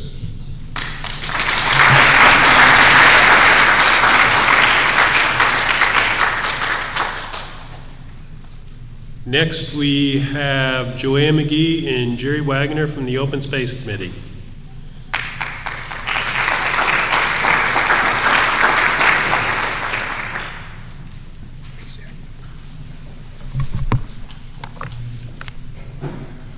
In case you're wondering, I'm Jerry, this is Joanne. Good evening. The mission of the Open Space Committee is to implement the Open Space and Recreation Plan, which is on the town website, and the link is in your program, and I'm sure that after this evening, you'll all go out and go to the website and start to memorize this thing. Actually, this document is required. The town has to have such a document in order to qualify for various state grants that dealing with conservation issues and various recreation issues. So if we want to get any of that money, then we have to have this thing. So what do we actually do on the committee? Well, of this thin document, there are actually 4 pages that's called the action plan, and that is what we're supposed to implement. And that action plan is constructed from community input, townwide survey, and several public fora that we've had to collect data, and that goes into making the action plan. So what are the current action plan things that we're focusing on? We're focusing on what has come out as the highest priority things, and of course conservation is always coming out one of the top things, and so we do what we can to recommend to the town various conservation kinds of things. Another high priority thing that came out this last time was a community park. Northfield does not have a community park, one of the few towns around that doesn't have a community park. And so as a result of our work on this topic, much of this responsibility was spun off to a fairly new town committee called the Community Park Committee, which will be coming up next, I think, on the agenda. The other top item has to do with trails. We got the message that a lot of work needed to be done on the town trails, and so we have done that a fair amount. And one of the things we did was put in a fairly extensive, comprehensive website for the trails, which you can also get through this link in your program. And that website, the data on that is also in this booklet that's available from the town hall. Now, I mean the library.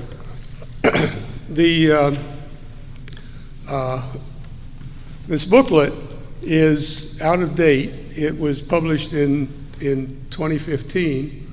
It's out of date, and 3 things have happened of significance since then. And probably this summer, we'd like to update that booklet and the town website. One thing that happened is that we built a lot of trailhead kiosks, and most of the trails now in town have a trailhead kiosk and improved parking at the trailheads. And each kiosk has a little trifold brochure in it that on one side has the description of that particular trail. On the other side, you'll be particularly interested in is the map of the whole town and the trails. And an example of one of those kiosk inserts is up here, and you can get that. Another thing that has happened is that DCR bought 1,300 acres of NMH property above the ridge and had refurbished the trails, and now there are 3 fairly new trails up there, a total of 27 miles of newly refurbished trails, and that has to be, that is not in this booklet and has to be included. And the third thing that is significant since this booklet came out, Joanna's going to talk about. I get the best part. All right, one of the most exciting things happening here in Northfield, besides a new bridge, is our new accessible trail off of Route 63. It's just a little over a mile below the intersection of Route 10 and Route 63. If you go down on the left, you see a worn-out sign, which I know the Historical Commission is going to replace, about Indian council fires. So right at that spot, Bill and Nancy Ames donated land and a conservation restriction, and we're putting in an accessible trail that's going to work for strollers and for wheelchairs and for just elderly people on snowshoes. And the trail leaves from Route 63 and it goes to a beautiful beaver pond where we're going to build a viewing platform over the pond.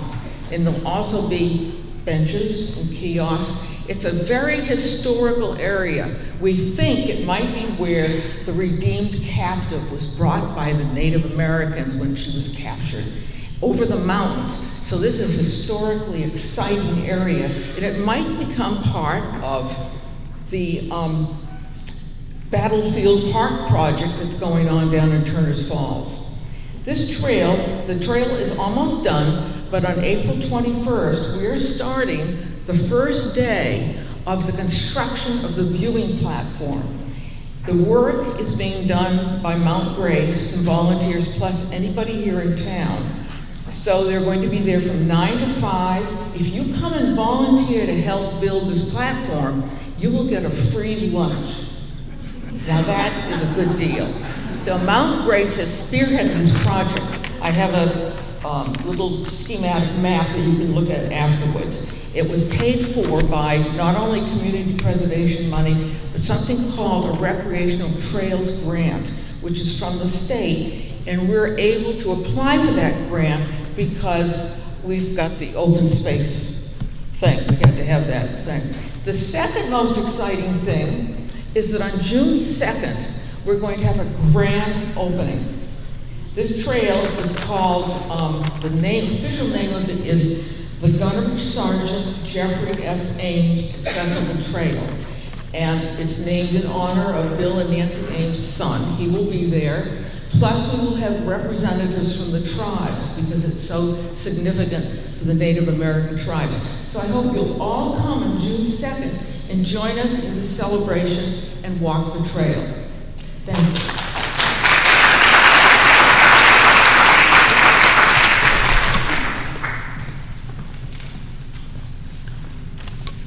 Going forward, try to adhere, if you're presenter, to the time Cheryl has allotted for you, if we're ever going to get out here tonight. Next, we have Bill Llewellyn, who's going to talk about the Agricultural Commission and Conservation Commission. He's a founding member of the Agricultural Commission, and I believe the longest serving present member of the Conservation Commission.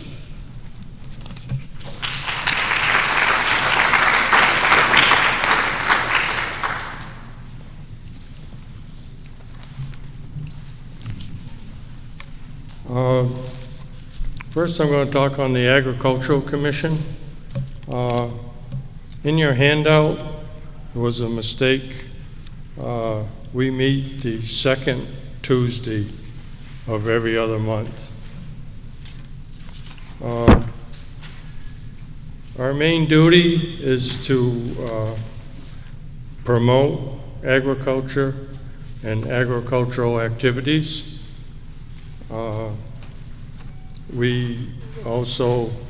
There is a Massachusetts Association of Agricultural Commission, and they have a 13-page bylaw that involves us also. At the present, what we're doing right now is working on the farms pamphlet. This was mailed to you. Everybody should have one, and I'm sure it's on your refrigerator. It's time to update that. In fact, we're having a special meeting this month, this coming Tuesday, just to work on this. And we're trying to, if anybody has any updates, there's a lot of things that have changed on it. So we'd like that information so we can have that as up to date as possible. We're also trying to incorporate into this all the chapter land that is in Northfield.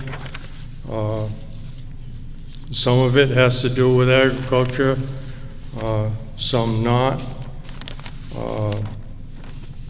It's going to get kind of busy to incorporate all that, but we're hoping that it will work. Because that includes, the state owns a lot of land in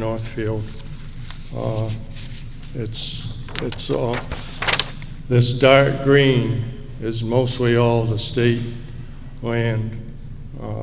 So it is a lot of area. But this also shows that the majority of land in Northfield is under some type of protection.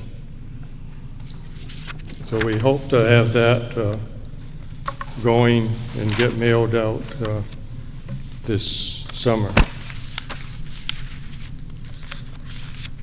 So now I'll put on another hat for the Conservation Commission.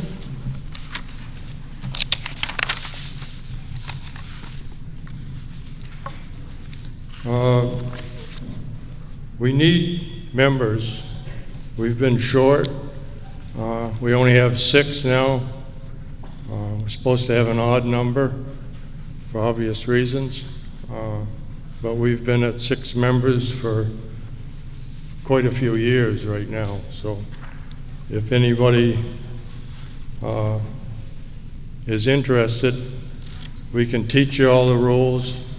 There's seminars, and it's very rewarding to be on this committee. We work with a circuit rider from DEP in Springfield. That's his sole job, is to work with all the towns in Western Mass to help us through some problems. Even the town itself is not exempt from a lot of the things that happen in town. We work with the highway department, and they have a kind of a, I guess you want to call it a blanket policy they operate under of any normal maintenance to roads. They don't have to come to us. Some of that can be culvert changing or upgrading the roads if it's not too extensive. Other than that, they have to come to us, and we have to hold a hearing to get that through. There's one major thing that people don't realize. We're there to protect the wetlands, but wetlands do not have to be wet in order to be wetlands. Yes, some of them dry out during the summer, dry summers, but there's certain plants that grow, and we have to go by them also, not just because the soil is wet.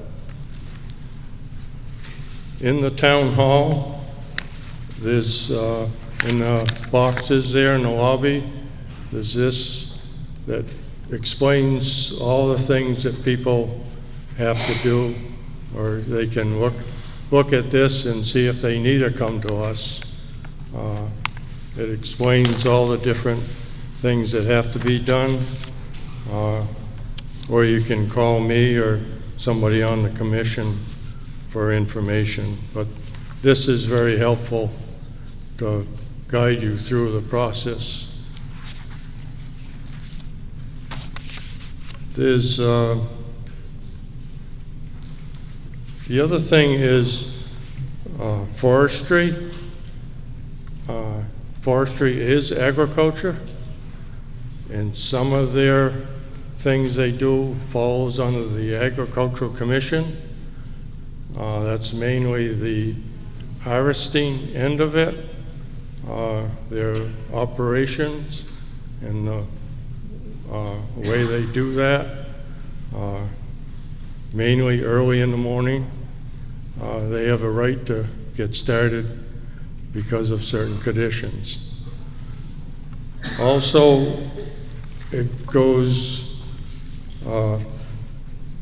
through the Conservation Commission. Most all forestry is regulated by foresters. If you have forestry and it's in any of the chapters, you're supposed to have a forestry plan, and that goes through a forester. And when you do logging, that should go through that forester, and they mark the trees that should be cut and should not be cut, and also all the procedures, and they draw up a plan, and they know all the wetlands regulations, so it's their responsibility to make sure the forester and the logger follow those procedures. We have a copy of all those plans. We review them every month, and if we see anything that's out of line, we can ask questions, or sometimes in their operation, certain times there's major streams they have to cross, and they're supposed to come to us before that. That's about it.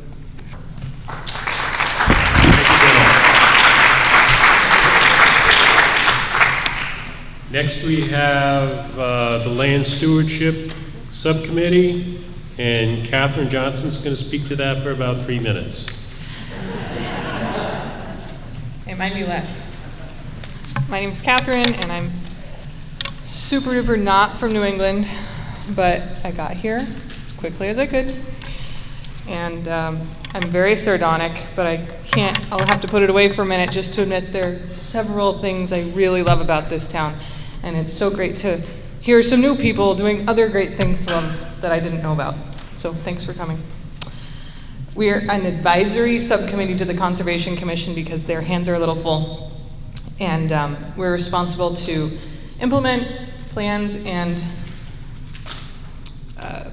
requirements for town-owned conservation land and for town-owned or Conservation Commission-owned, I should say, for both of those things, conservation easements, so monitoring for the requirements of conservation easements. Town-owned conservation lands are Brush Mountain, King Philip's Hill, and the town forest, as far as we know. So if you know of some others, tell us. We keep an eye on the trails on those properties, and we are working right now on implementing one piece of the town forest management plan, which involves a thinning of the forest land in one stand of that property. So that is our warrant that's on for town meeting this year. It's not a very large one, just for forestry services to mark trees in accordance with the plan. And it's a thinning in order to increase the size of an existing nicely potentialed red oak stand, mostly for both wildlife habitat and increased timber value, maybe if we wish to use it that way in the future as a town. We're also short of members, especially recently we lost a member, so if anybody wants to come join our fun-filled meetings on the first Thursday of every month, then you're welcome to.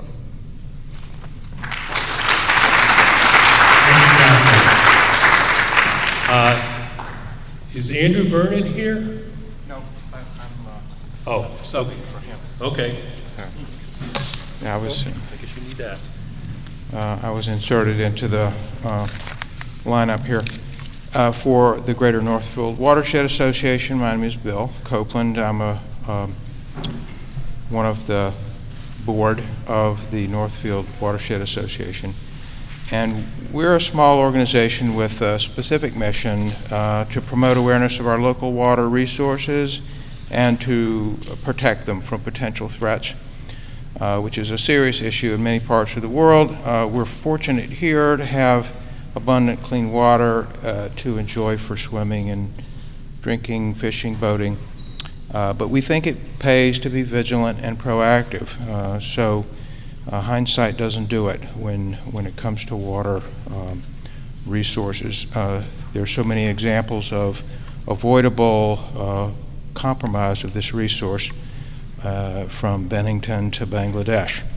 So with our small budget, we sponsor or co-sponsor events such as the Source to Sea work parties, invasive plant pulls, trail work on town lands, and vernal pool certification for private landowners. We also monitor the CRs for the town forest and Richardson property, and monitor water quality at Patchogue Brook during the warm season. During the recent relicensing hearings of the Turners Falls Dam and Northfield Mountain Pump Storage, we worked with the Connecticut River Conservancy to advocate for better river access and less damaging water flow manipulations, and we succeeded. They made some changes to their original plan. Finally, we want to invite a public input. We want your thoughts and ideas about what is important to you in the realm of water quality locally. You can find us and contact us via the website that we have. Unfortunately, well, I have a brochure up here that has the wrong website. You just, Greater Northfield Watershed Association will get you there. And that's it. And I think it's okay to go under. Thank you, Joe. I was told Dave Thomas is not here. So Joan Stoya is going to speak to the Great River Challenge Off-Road Triathlon. And if you want, you can say a few brief words about the TABA. Thank you very much. Thank you, Jack. We're delighted to be here this evening. I'm on Joan Stoya. I'm on the coordinating committee for the Great River Challenge Triathlon, which is really funny because I don't run anywhere unless something's on fire. So we support our fearless leader and founder, Dave Thomas, who could not be here this evening. But we are back with the Great River Challenge. This is GRC 4 that will be taking place on September 30th, 2018. It's a non-traditional off-road triathlon. It involves paddling, running, and biking. And it is challenged with a big C. It's 15 mile, 5 miles paddling up the river, 5 miles running up the mountain and running back down and hopping on your bike and riding back up the mountain. So obviously people do it in teams. So if you're a good paddler, you take the lead and then you have your colleagues come. So we encourage teams. This year we're doing a lot to encourage corporate teams and get people involved. The triathlon has grown from 60 participants to 100, and we hope to make it one of the premier races in New England. It's very popular, and in part, shout out to our first responders here in Northfield, because they've given the triathlon the reputation for being super safe. And we're highlighting the wonderful asset that we have here in town, the Northfield Mountain Recreation Center and our beautiful Connecticut River. The reason that Steve and I are on the committee to help develop the race is because we coordinate as volunteers the Northfield Area Tourism and Tourism and Business Association. And that is an all-volunteer organization. We're a destination marketing organization, and we try and bring people from all over the country, all over the world, to experience all of the assets that people have discussed here today. And our projects include our brochure and companion website, which contains over 34 tourist-oriented businesses and organizations that are popular. Shout out to Kringle Candle for being a major sponsor, and Northfield Mount Herman. And we're in production with this now, so if you're interested in being a part of either the brochure or the website, please let me know. The website is visitnorthfieldarea.com, and it's also managed by our local David Pontius. Northfield Area Tourism sponsors a number of activities throughout the year, and you know that we do Special Day in Northfield. We have an annual picnic where we honor a person for outstanding service to the business community. Jack was our most recent awardee for that. We hope to participate with the Agricultural Commission in a festival, agricultural festival for 2020 in connection with the 400th anniversary of the Commonwealth. So we'll be working with our first responders on that as well.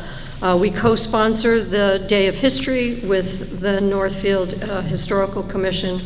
And currently, we're actively looking for sites for two things that will help us accomplish two of the major goals that are near and dear to, I think, the hearts of people here in town. We're looking for a location for a visitor center to get ready for the arrival of our two new organizational neighbors here in town, but also the Shell Bridge, and make those visitors welcome and comfortable.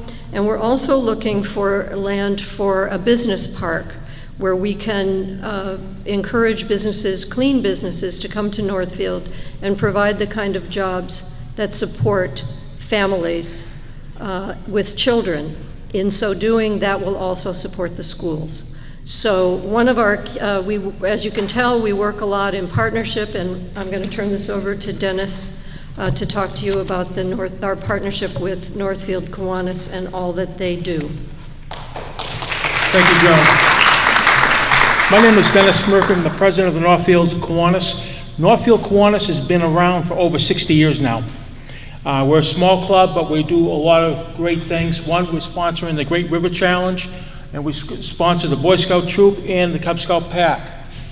Kiwanis, in the Kiwanis family, there's also 5 service leadership programs. Circle K for college kids, Key Club for high school, Builders Club for middle school, Terrific Kids for grade school, and Action Club for disabled adults.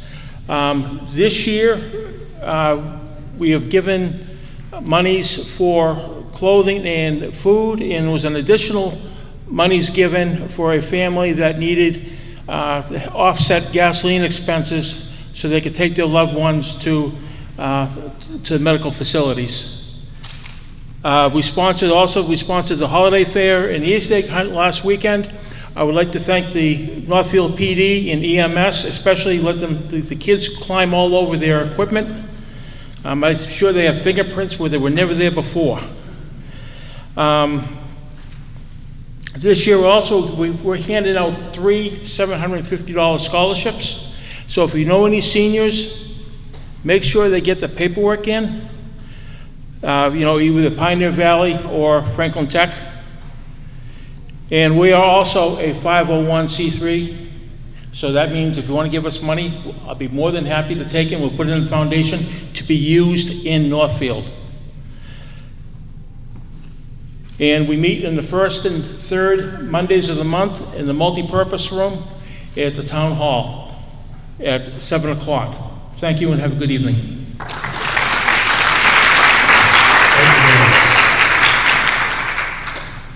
Next, we have Chris Scott from Boy Scout Troop 9.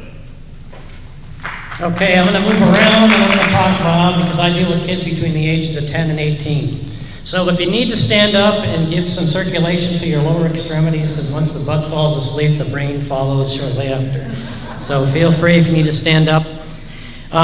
Again, I'm Chris Scott. I've been the Scoutmaster here in Northfield probably about 5 years now, but I've been involved in scouting here in Northfield for 13 years. I want to thank the PTO for sponsoring tonight's event. And my family and I have lived in Northfield for about 20 years. We just recently moved to Richmond, New Hampshire, but we hope to return back to Northfield again. So, by the raise of hands, how many people have been involved in scouting at some point in their life? Or know somebody? See, look at all those hands. So, the scouting movement began in the United States in 1910. The Northfield troops started shortly after in 1927, so we're celebrating our 91 years of scouting here in Northfield. If you need some more information, Walter Morgan is our historian. So there's currently 2.4 million young men and women involved in scouting today. That's over 1 million volunteers who serve our youth. So what are some of the benefits that Scouts have to offer? So Scouting provides an experience to help prepare youth for their future. The Scouting helps develop self-confidence, leadership skills, citizenship skills that influence Scouts throughout their whole life. And and a lot of what we do takes place in the outdoors. I'm going to move back and forth because because I noticed that girl back there was on her cell phone, and I want to keep her busy. So Scouting's mission statement: Scouting helps to prepare young people to make ethical, moral choices throughout their lifetime by instilling in them the values of the Scout Law and the Scout Oath. So each meeting that we have, we meet at 5:30 on Sunday evenings at the Scout House right next to the Town Hall. So the boys start their meeting by saying the Pledge of Allegiance to the flag. They also repeat the Scout Law and the Scout Oath. So the Scout Law is: a Scout is trustworthy, loyal, helpful, friendly, courteous, kind, obedient, cheerful, thrifty, brave, clean, and reverent. Then they recite the Scout Oath, which is: on my honor, I'll do my best to do my duty to God and my country, to obey the Scout Law and to help other people at all times, to keep myself physically strong, mentally awake, and morally straight. So the Northfield Scouts are chartered by the Northfield Kiwanis Club. They oversee and approve all our adult leaders.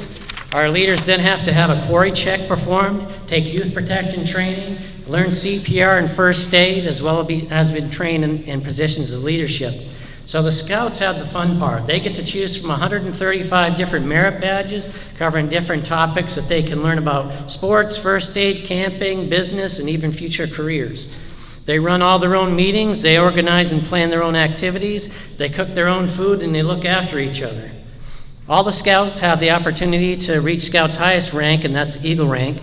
And we've had a number of Scouts here in town achieve that, usually about one every year. And a lot of those Eagle projects that you see out in the town that's been completed by Eagle Scouts from Troop 9. There's the Hobo Trail, there's some stuff going on up on Craig Mountain. My son built an overlook down in Hadley.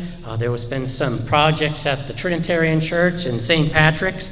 So the Scouts learn a lot in scouting about how to serve their community. One of the best points for me is to watch these Scouts grow in confidence, have fun, be comfortable around adults and youth, and go on to do some pretty amazing things. I just have one quick story I want to tell you. I was trying to think of a story because that's usually what the boys like. A couple years ago we did a hike. We hiked from Craig Mountain all the way over to Warwick to the Mount Grace shelter. And Steve Tower went with us. And that was one of the last hikes that Steve took with us. Steve was our advancement coordinator. So the boys all take off. They got the map. They know where they're going. So there's three older guys, me, Steve, and another gentleman, Nick Coase, that went with us. So the boys all go off, and I say, okay, when you get your trailhead, stop so we can catch up. So the boys all go off. They don't stop. They keep hiking. Sooner or later, we're not catching up, so I run on ahead. And they stop further up the trail. They're having a snack. They're having fun. They're talking to each other. So I come up to the guys and say, hey, listen, there's two other people behind me. They're going to be here soon. They're tired and they're angry. So just smile and offer them something to eat. But we had a great time. We've been on some amazing trips. We went to Philmont a couple of years ago, which is a huge scout ranch out in Cimarron, New Mexico. My wife got a chance to go out with us, and my son and another scout from our troop. We took 18 days, hiked over 100 miles in the backcountry of New Mexico. It was amazing. We walked over rattlesnakes, we walked through cattle herds. We just had a blast. So one of the things I do want to do is thank all the businesses that support us here in Northfield, the fire department, the police department, MIMS, the hardware store, the Quinns. They've done a great job. So I just want to thank everybody for inviting us here tonight. And if you have any questions, stop by the Scout House, 5:30 on Sunday, see what it's all about, and we'll talk to you later. Thank you. Next, we'll have Mindy Nadolski speak for 3 minutes about the Bird Club. Thank you. Hi there. I want to tell you about our new Bird Club, which started about a year and a half ago, started by Nick Fleck. He wanted to share his love of birding with a lot of other people. And so he advertised on Nextdoor and got a good response. And we've been meeting, I don't meet regularly, but you can come and go as you like. The first Tuesday of each month, we often meet in the Northfield Mountain multi-purpose room down in the basement at about, I think it's 5 o'clock. We do have a website, and we have 12 to 15 regular attendees usually. We often go birding on Saturday morning, about 7 to 9 often. We might schedule another informal meeting at another day during the week according to what people's schedules are. And it's very friendly, it's not competitive. There are some people who know a lot about birds and some who just want to know more. And we share binoculars and equipment and ideas about how to get around different trails, and it's a lot of fun. And I hope to see more of you if you're interested. You can go on our website, or you can give me your email or whatever. We also have had speakers come to the library to give slideshows, etc. And we had a woodcock mating ritual. We got to watch that, which was very interesting, led by, I think her name was Kim Noyes of Northfield Mountain. She helps us a lot with our meetings. And so we'd like to see any of you that might have an interest. You don't have to commit to regular attendance, and there's no dues, there's no money involved at all. And in the past, we had scheduled a couple trips to Plum Island last summer. I'm not sure if they went through or not, but we are always interested in how to expand more knowledge about birds. Thank you. Thank you. Next, we'll have the Northfield Historical Commission, represented by Joe Gravline and Sue Ross, to speak for 3 minutes on what they have going.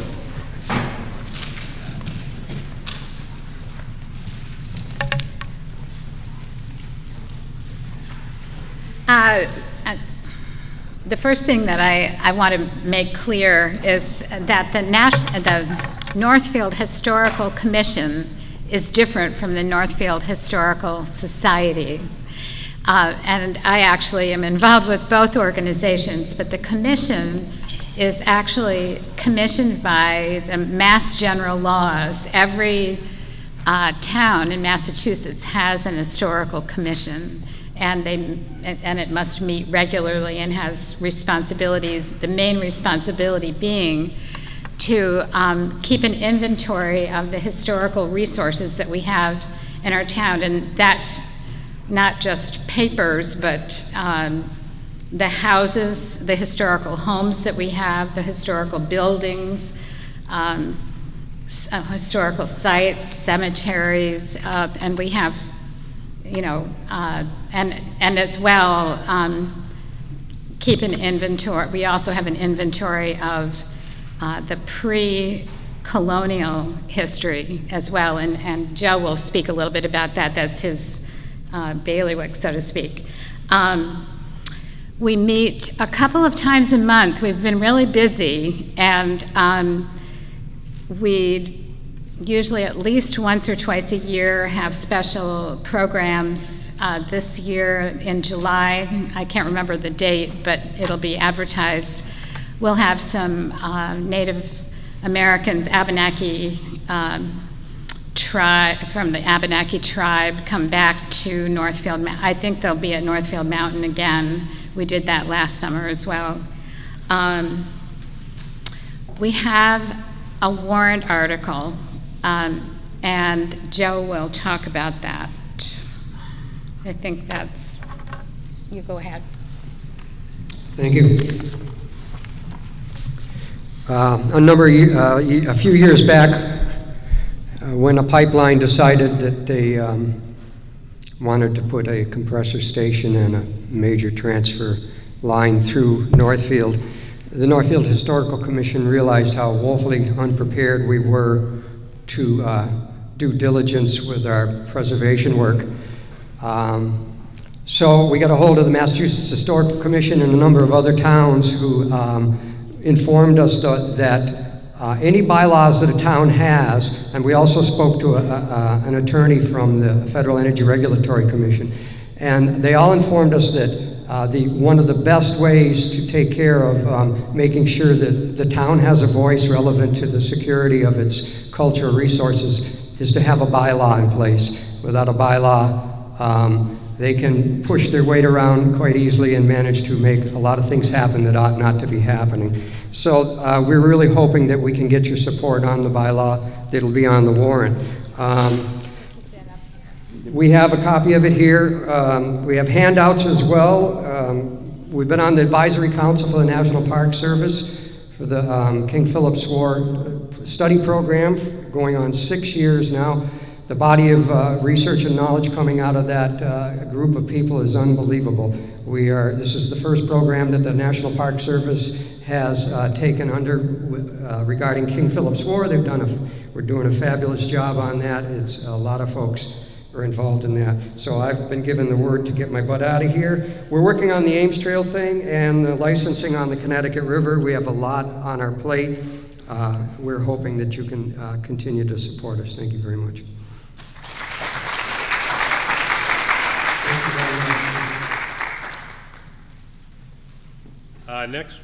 Next we have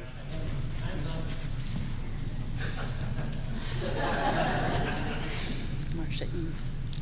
Northfield Historical Society, Marcia Eads and Sue Ross to speak for 3 minutes on what they got going.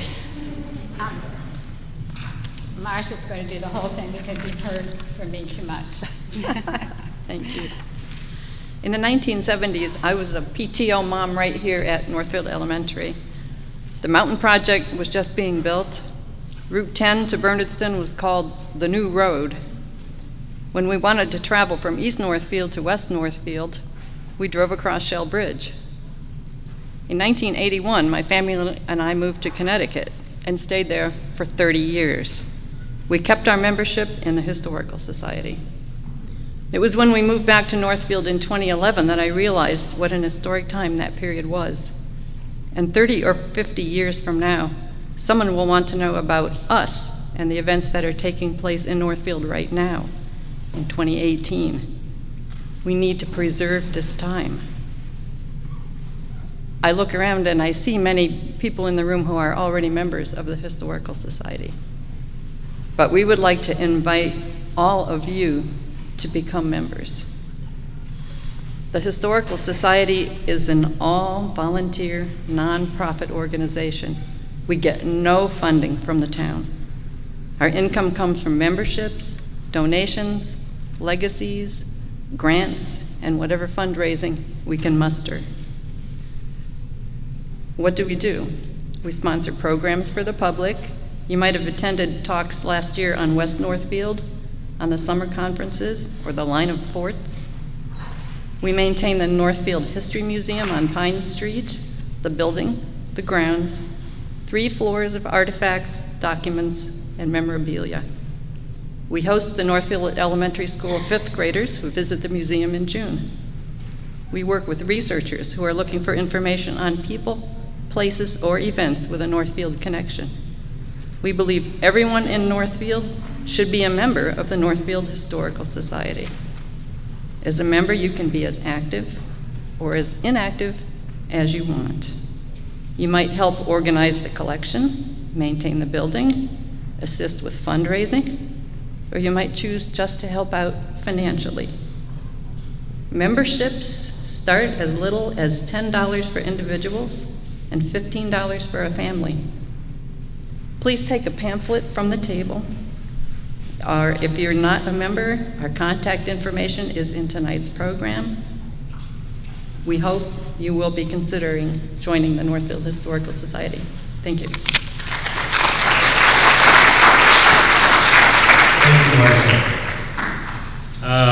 Next, we have Mary Bowen again and Mike LaRue for the First Parish Unitarian Church. Thanks, Jack. Hi, missed you. It's good to be back. I congregate and proudly sit on the board of the First Parish Church. I would like to update you on some of the activities this past year. Last fall, with the help of work crews from the county jail and paint from Kidders, we were able to get most of the exterior of the church painted. In October, we staged the Monster Dash and breakfast for runners of all ages. For the Northfield Special Day, we hosted several musical groups and showcased the church's beautiful pipe organ and the Steinway piano. While working with Magda Ponce Castro, Eveline McDougall, and the children of our church, we hosted a fundraiser for the victims of the Puerto Rico hurricane recovery, and we were able to raise a good amount of money for them. Thanksgiving celebration, volunteer cooks dished up a delicious traditional dinner for our wonderful community. With the help of Joel Fowler, a historian, and Steve Strabel of Warwick Builders, we have begun investigating the historical significance of the carriage sheds that are located just behind the church. Fascinating information coming about that soon. In addition to our wonderful Sunday service at 10 a.m., we continue to provide the space for AA meetings, Pilates, and yoga classes. Thank you. Thank you. Next, we have Gretchen Licata to speak for 3 minutes on the Cultural Council. I have Mary with me today. Mary and I are on the Northfield Cultural Council. We award state-funded grants for local programs in the arts, sciences, and humanities. This fall, we received 35 applications, and from these, we awarded 26 grants, totaling $4,763. Some of the programs we are helping to fund this year, Davis Bates, a local storyteller, will be coming to the Northfield Senior Center to do a program with the kindergartners. It's an intergenerational program of music and stories. Another event is in the fall. We'll have a makerspace workshop at the library where teens and adults can learn to use 3D printers. That's just a few of the type of things that we fund. Our applications open in the fall, so those will be available in September online. The address is in the program you guys have tonight. We are also looking for new members if anyone is interested. And Mary's going to tell you about the Cultural Institute that we attended. Evening. So Gretchen and I went to the Cultural Council, the Massachusetts Cultural Council Institute on March 17th this year. This day-long event was the first time all the state's cultural councils were invited to meet together. And there's a wonderful book that they gave us called Keepers of Tradition, Art and Folk Heritage in Massachusetts. There's one at the library. You're welcome to look at this one. The Institute was informative, inspiring, and fun. In attendance, we were representatives from many towns, some invited artists, and a couple of legislators. We went to workshops which provided information about how cities and towns have utilized their cultural councils to benefit both economically and creatively. We were also entertained by several musicians and groups who have received support from their cultural councils. The basic purpose is to promote excellence, inclusion, education, and diversity in the arts, humanity, and sciences, to foster a rich cultural life for all Massachusetts residents and contribute to the vitality of our communities and economy. So at this statewide meeting, we were giving these signs. What is your power of culture? And it was fun to think about. I came to realize that Northfield has a remarkable amount of power of culture. For thousands of years, Native people have been living on this land. For over the 400 years, people have settled here from many parts of the world, bringing a variety of traditions, arts, and ideas. And today in our town, there's such a rich variety of culture. Musicians, painters, sculptors, scientists, farmers, potters, jewelers, writers, actors, weavers, dancers, equestrian artists, culinary artists, builders. That's a lot of power of culture. And so it's really a wonderful organization. Gretchen does such a great job with it, and thanks for your support.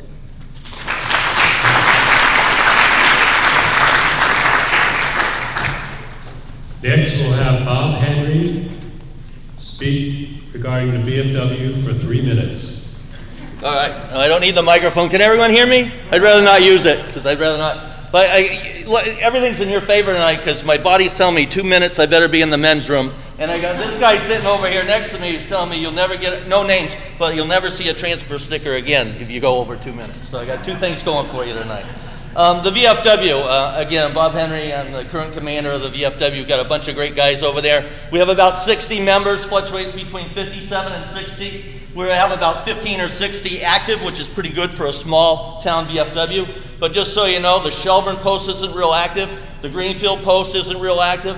The Turners Falls post isn't real active at all, if they even exist on the books anymore. So it's really us, Deerfield, and Amherst in the local areas. And we know there's a lot of veterans, men and women, a lot of veterans, and we'd love to have you. So I'm just going to cover some quick notes and get out of here. The VFW was established in 1899. The purpose of the VFW of the United States is fraternal, patriotic, historical, charitable, and educational. It's to preserve and strengthen comradeship amongst its members, to assist worthy comrades, to perpetuate the memory and history of our dead, and that's what we really emphasize for ourselves and what we do locally, and to assist their surviving spouses and orphans. And this is my class. We're no longer a smoke-filled bar room. If you come over and visit us, we don't even have used to have a smoke-a-liter out in there, you know. But there's no smoking in our posts. We do have a legal canteen, and we do have a license to serve food now. Where are we located? We're in West Northfield on Route 142. It's called 545 Mount Herman Station Road. You're always welcome to come as my guest. Our business meetings are the first Thursday of the month at 6:30. On Fridays, just remember this, it's easy. From Memorial Day to Veterans Day, just remember the warrior. Memorial Day to Veterans Day, Friday nights we're open 4 to 8. There's a ball game on. We do have TV now. We do have Comcast. We do have cable. We're high tech now. So those of us that can stay up later than 8 o'clock, we might make it till 9 or 9:30. I highly recommend you come before 10. The lights will be out. Now let's identify a portion of what we actually contribute. And this is on the national level as well as the local level. $9.8 million is the value of financial assistance awarded to military families. $3 million that we actually contribute to scholarships. I want to emphasize this. We do a Patriots Pen and a Voice of Democracy, and it's available to all kids ages 6th grade through 12th grade. There's over $3 million of scholarship money out there. This year, a young female from Massachusetts won at the national level, and she took away a $30,000 scholarship. So each one of your children can apply, grandchildren, anything. It's not for veterans' children. It's for all children, all walks of life, fair and equitably. There's $4.1 million of scholarships awarded to over 934 veterans and service members. There's $4,241,810 million of grants provided through unmet needs covering housing. $52.1 million amount donated locally to community service events. And then there's $12 million that we raised during our Poppy Drive that actually that money is spent for veterans relief. That money's not for a canteen, it's not for a bar, it's not for burgers on the grills. That money we go to soldiers' homes and we give it back to the wounded warriors and the guys and gals in need. Just so you know where that money goes. That's all I got. Any questions?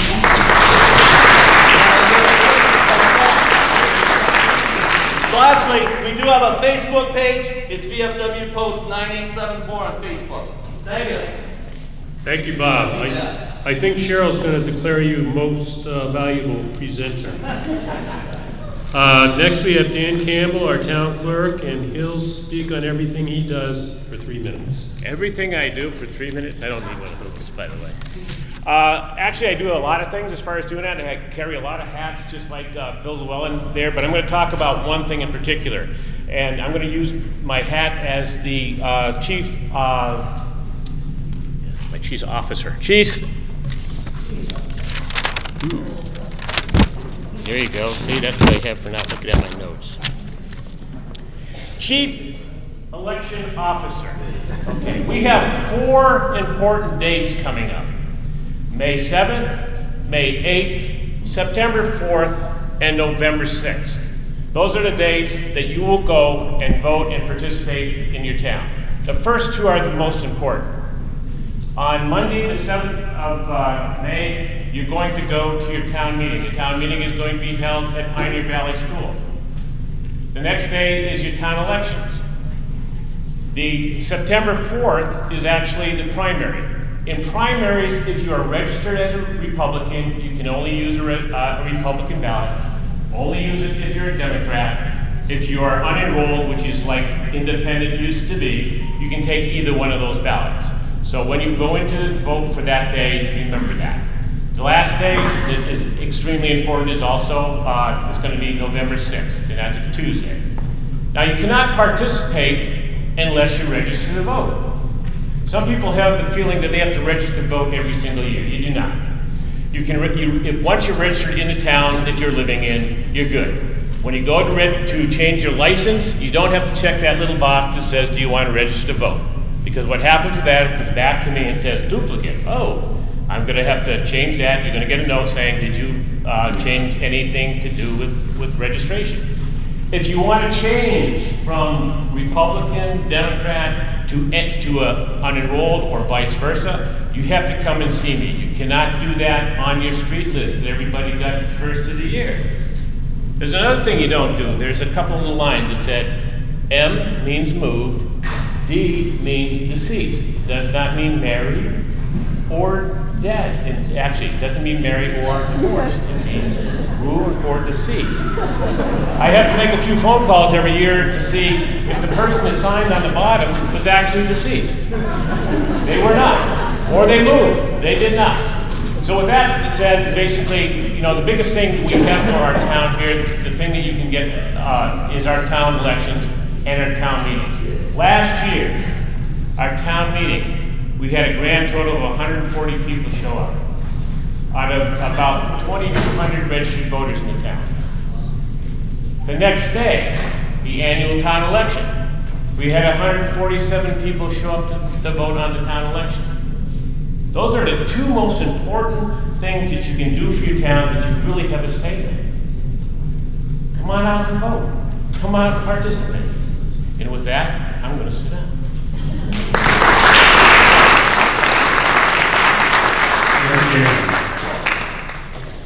Next, we'll have Julia Blythe speak about the select board. I'm sure Julia, when she ran for the board, had no idea what she was getting into, but we're glad she's here, and hang in there.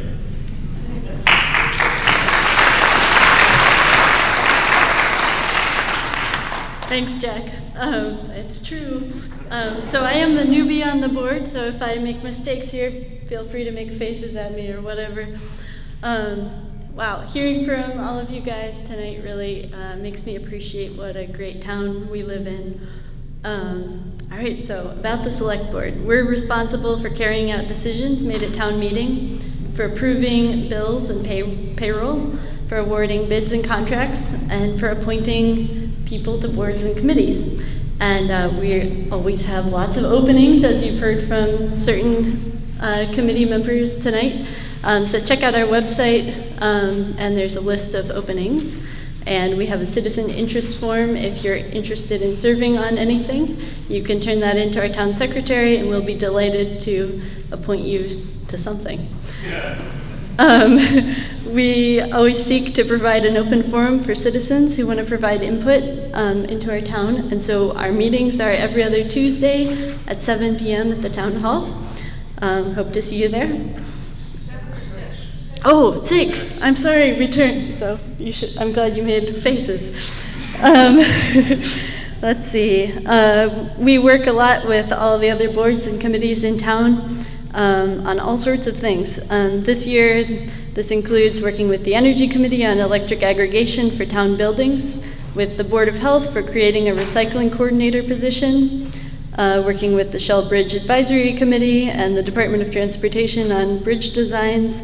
With the Heart Committee is our fearless chair, Tracy Rodgers, talked about earlier, representing the town with the Franklin Regional Council of Governments, among many other things.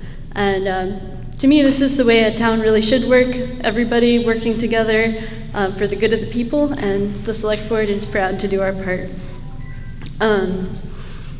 Let's see, as you've heard over and over, town meeting is Monday, May 7th, at 7 p.m. That one really is 7 p.m. We hope you show up. This meeting on the warrant, there are items, most of which you've already heard about, but I wanted to highlight a few. We're hoping to be able to upgrade the wiring in this building, as we've done at the town hall over the last few years. There's an article, as Heather talked about, to potentially move the annual town meeting to Saturday mornings, to take the first steps in designing a new emergency facility. And we're really looking forward to working with Thomas Aquinas College and the Moody Center in the future. So that about wraps it up. But last, I wanted to take a moment to thank Jack for his many years of service. And you've really put in a lot of time and energy, and I'm starting to appreciate what that really means. So thank you so much.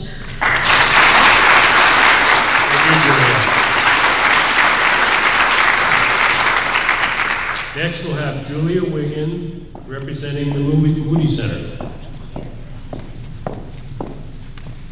Good evening. I stood before you 1 year ago, right as we were getting to launch the Moody Center in May of 2017, with Thomas Aquinas College also launching. And I asked for your help, your support, because we are a brand new organization here in town, but quite old. And I'll get to that in a moment. The Moody Center is based on the legacy of Mr. Moody. Who is Mr. Moody? He was a citizen of Northfield. He was the founder of Northfield School for Girls, Northfield Seminary, Mount Hermon School for Boys. He was so much entrepreneurial, education. He was groundbreaking because he involved women, those who would never have a chance to move forward. Well, tell you what, it is the proudest thing for me to be able to carry on the legacy of Mr. Moody. We were doing this, and it's quiet right now, but it's going to get really big. And what do I mean by that? Right now, I am a staff pretty much of one as doing the program. But I have about 100 volunteers, which is really exciting because these volunteers are helping me bring the program. What is the program? The program is to have an impact for Christ on the world. So my job is to serve those who serve the Lord. Now, I'm not doing religion and state here right now, but I just want to give you a historical foundation for where you are in Northfield. 130, 140 years ago, Northfield was the hub of Christianity for the world. The Shell Bridge, and I hope the Shell Committee recognizes this, that bridge was there to help people cross over to come to the summer conferences, thousands and thousands of people. So I hope we have a marker there that shows that, the historical reference to that. What else? We're looking to do more for Northfield as Mr. Moody did, helping to provide for those who are here. And the way we hope to do that is by helping with the active aging community. So I have appointments to meet up with Heather, appointments to meet up with Bill McGee to talk about that further so that we can keep our families here, our parents, ourselves, and those futures coming up together. This is a big deal because we're not just an organization of faith, we are an organization of community. We also have a major concert series coming up, and on the program that I have down here at the end of the table, there's a list of beautiful concerts that are going to be held. And I've reached out to many organizations. One of them, which is going to be something, and these are all open to the public, are going to be concerts. The concerts held in the auditorium, historical auditorium here in town. Reached out, connecting Gretchen Licata with the Keene Chorale. We have the Masters Chorale coming in from California. We tried having the Moody Chorale here from Chicago, but we had a snowstorm. We have a group called, D41G, that's well known in Franklin County, who's going to be coming. Working with Bob Emberly, again, getting back to Masters University and Community Bible Church, working with him, he's sponsoring this wonderful group to come in to hold these concerts. What else do we have? So the King Chorale, if any of you are into the symphonic, it's going to be Verdi's Requiem, it will be beautiful. I'm trying to keep within my time here. The Moody Center is more than just me holding conferences for pastors, which is very important. These pastors are coming from all around the country, all around the world, to get the support that they need to be the best that they can be for their congregations. The Moody Center is also providing online services for those pastors. But this isn't just pastors in the United States. These are for people, ministers from all around the world. So what does this mean for Northfield? Just given on the schedule that I have on the back of this program right here of all the conferences and concerts that are going to be had, I'm estimating 9,500 people is a very conservative number of people coming to Northfield this year who have probably never been to Northfield before. So I encourage you as the business owners, you as those who love the cultural and the arts and things of that nature, take a look at this. Please come and join us on the campus for that beautiful concert. Please, stay in touch with me so I can tell you when the big groups are coming in. Hand me your information that you have.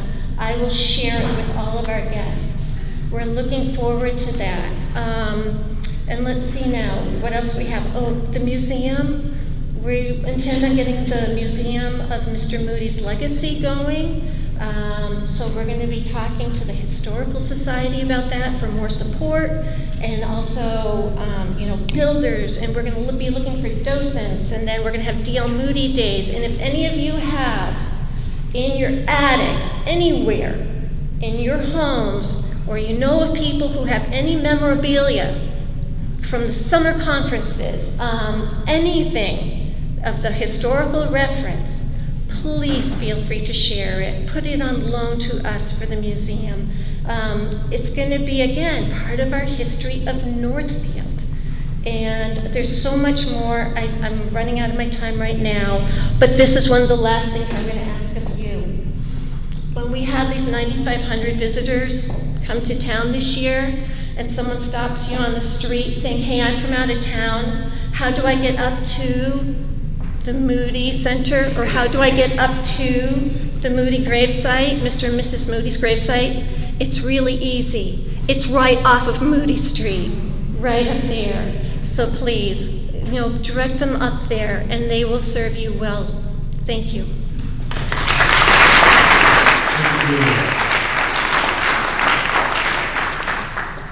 Finally, we have Mike McLean, who's going to update us on what's going on with Thomas Aquinas College. Mike?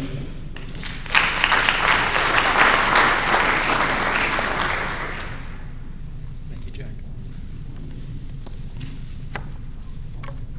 Well, we've come to the end of a long evening.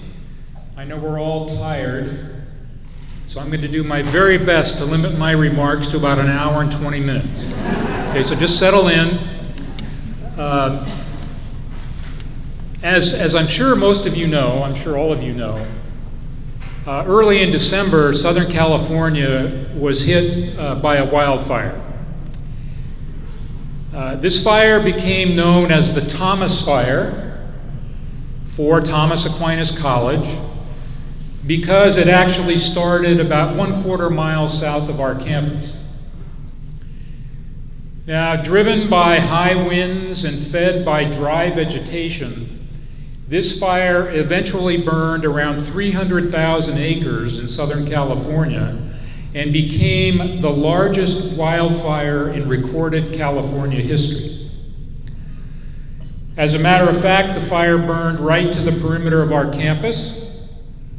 It destroyed much of the natural vegetation that surrounds the campus and burned right up to the edge of the house in which my wife and I reside as the president of the college.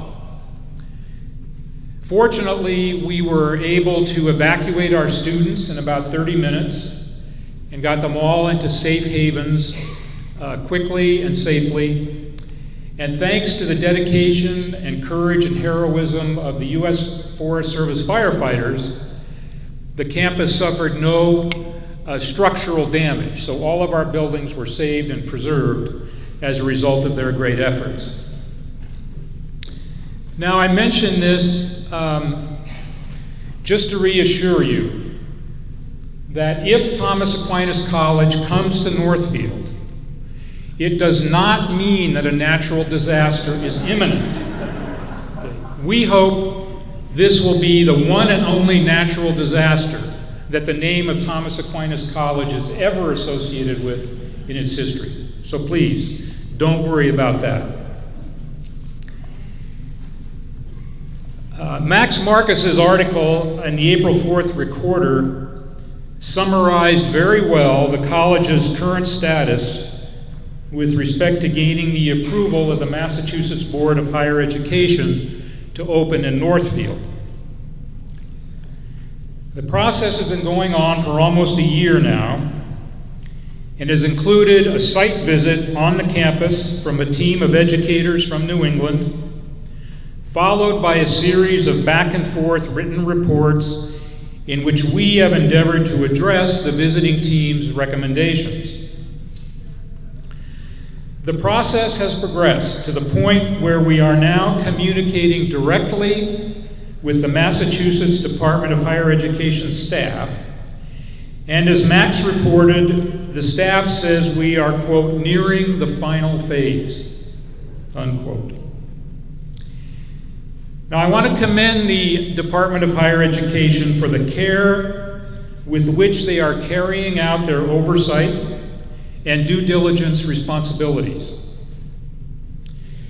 While I am not at liberty to reveal specific details about our approval process, I can say that the Department of Higher Education has looked at the college's mission and planning, organization and governance, programs and instruction, faculty, student services, and its financial and physical resources, among other things.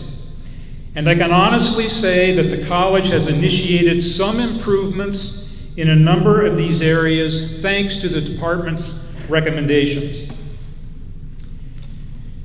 Now, while I am disappointed that we are delaying our projected opening in Northfield until August of 2019, pending Massachusetts Board of Higher Education approval, as the Recorder reported, the delay will give us more time, once we are approved, to raise funds and prepare the campus for occupancy.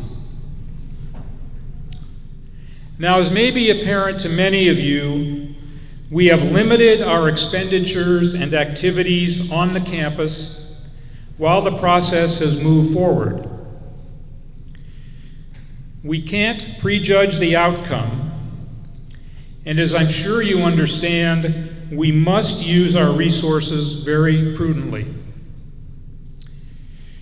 We are grateful to the National Christian Foundation, however, for renovating the roof and upper windows of Marquand Hall, one of the campus's most historic and iconic buildings, and for sharing with us the cost of repairing the roofs on Wilson Hall and Meany Gym, and of making some improvements to the information technology infrastructure on the campus.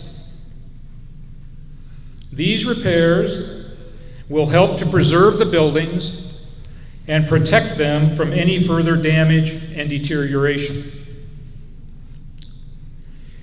We still hope to open with a relatively small number of students and faculty and grow our enrollment gradually.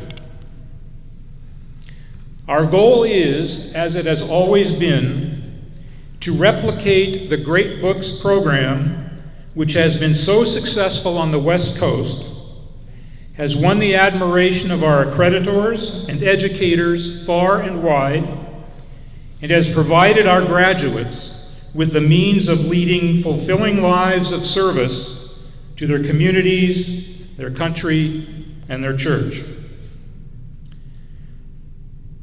Now let me conclude with this. In the course of acquiring the campus and of pursuing our approval from the Commonwealth, we have had the good fortune to meet alumni, former board members, faculty, and friends of NMH, as well as citizens of Northfield and the surrounding area. People with fond memories of the campus, as it was in the past, and with high hopes for the campus as it will be in the future. We have been edified by their love for the campus and the town, and we appreciate very much the advice and counsel they have given us. Grateful for the encouragement we have received from many quarters, we remain committed to this project and committed to respecting those memories and to doing our best to fulfill those hopes, all while being faithful to our mission and to our vision of Catholic undergraduate education. Thank you very much.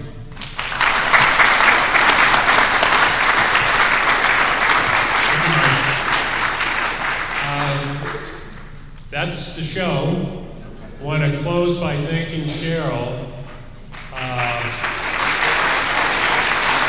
lot of time and effort goes into putting something like this together, and for a volunteer to accomplish it so admirably. Thank you. Thank you. Thank you. I just want to say clearly, we've gone 2 hours and 45 minutes. You guys are very, very passionate about what you do for our town. However, next year, we're turning on the basketball timer for 3 minutes, and then you will get buzzed off. Just joking. On your way out, there are leftovers over where you were served dinner. Please help yourself. Thank you and have a good night.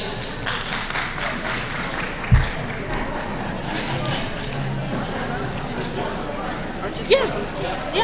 The roast will do 5. Okay. Yeah, and these will be 3.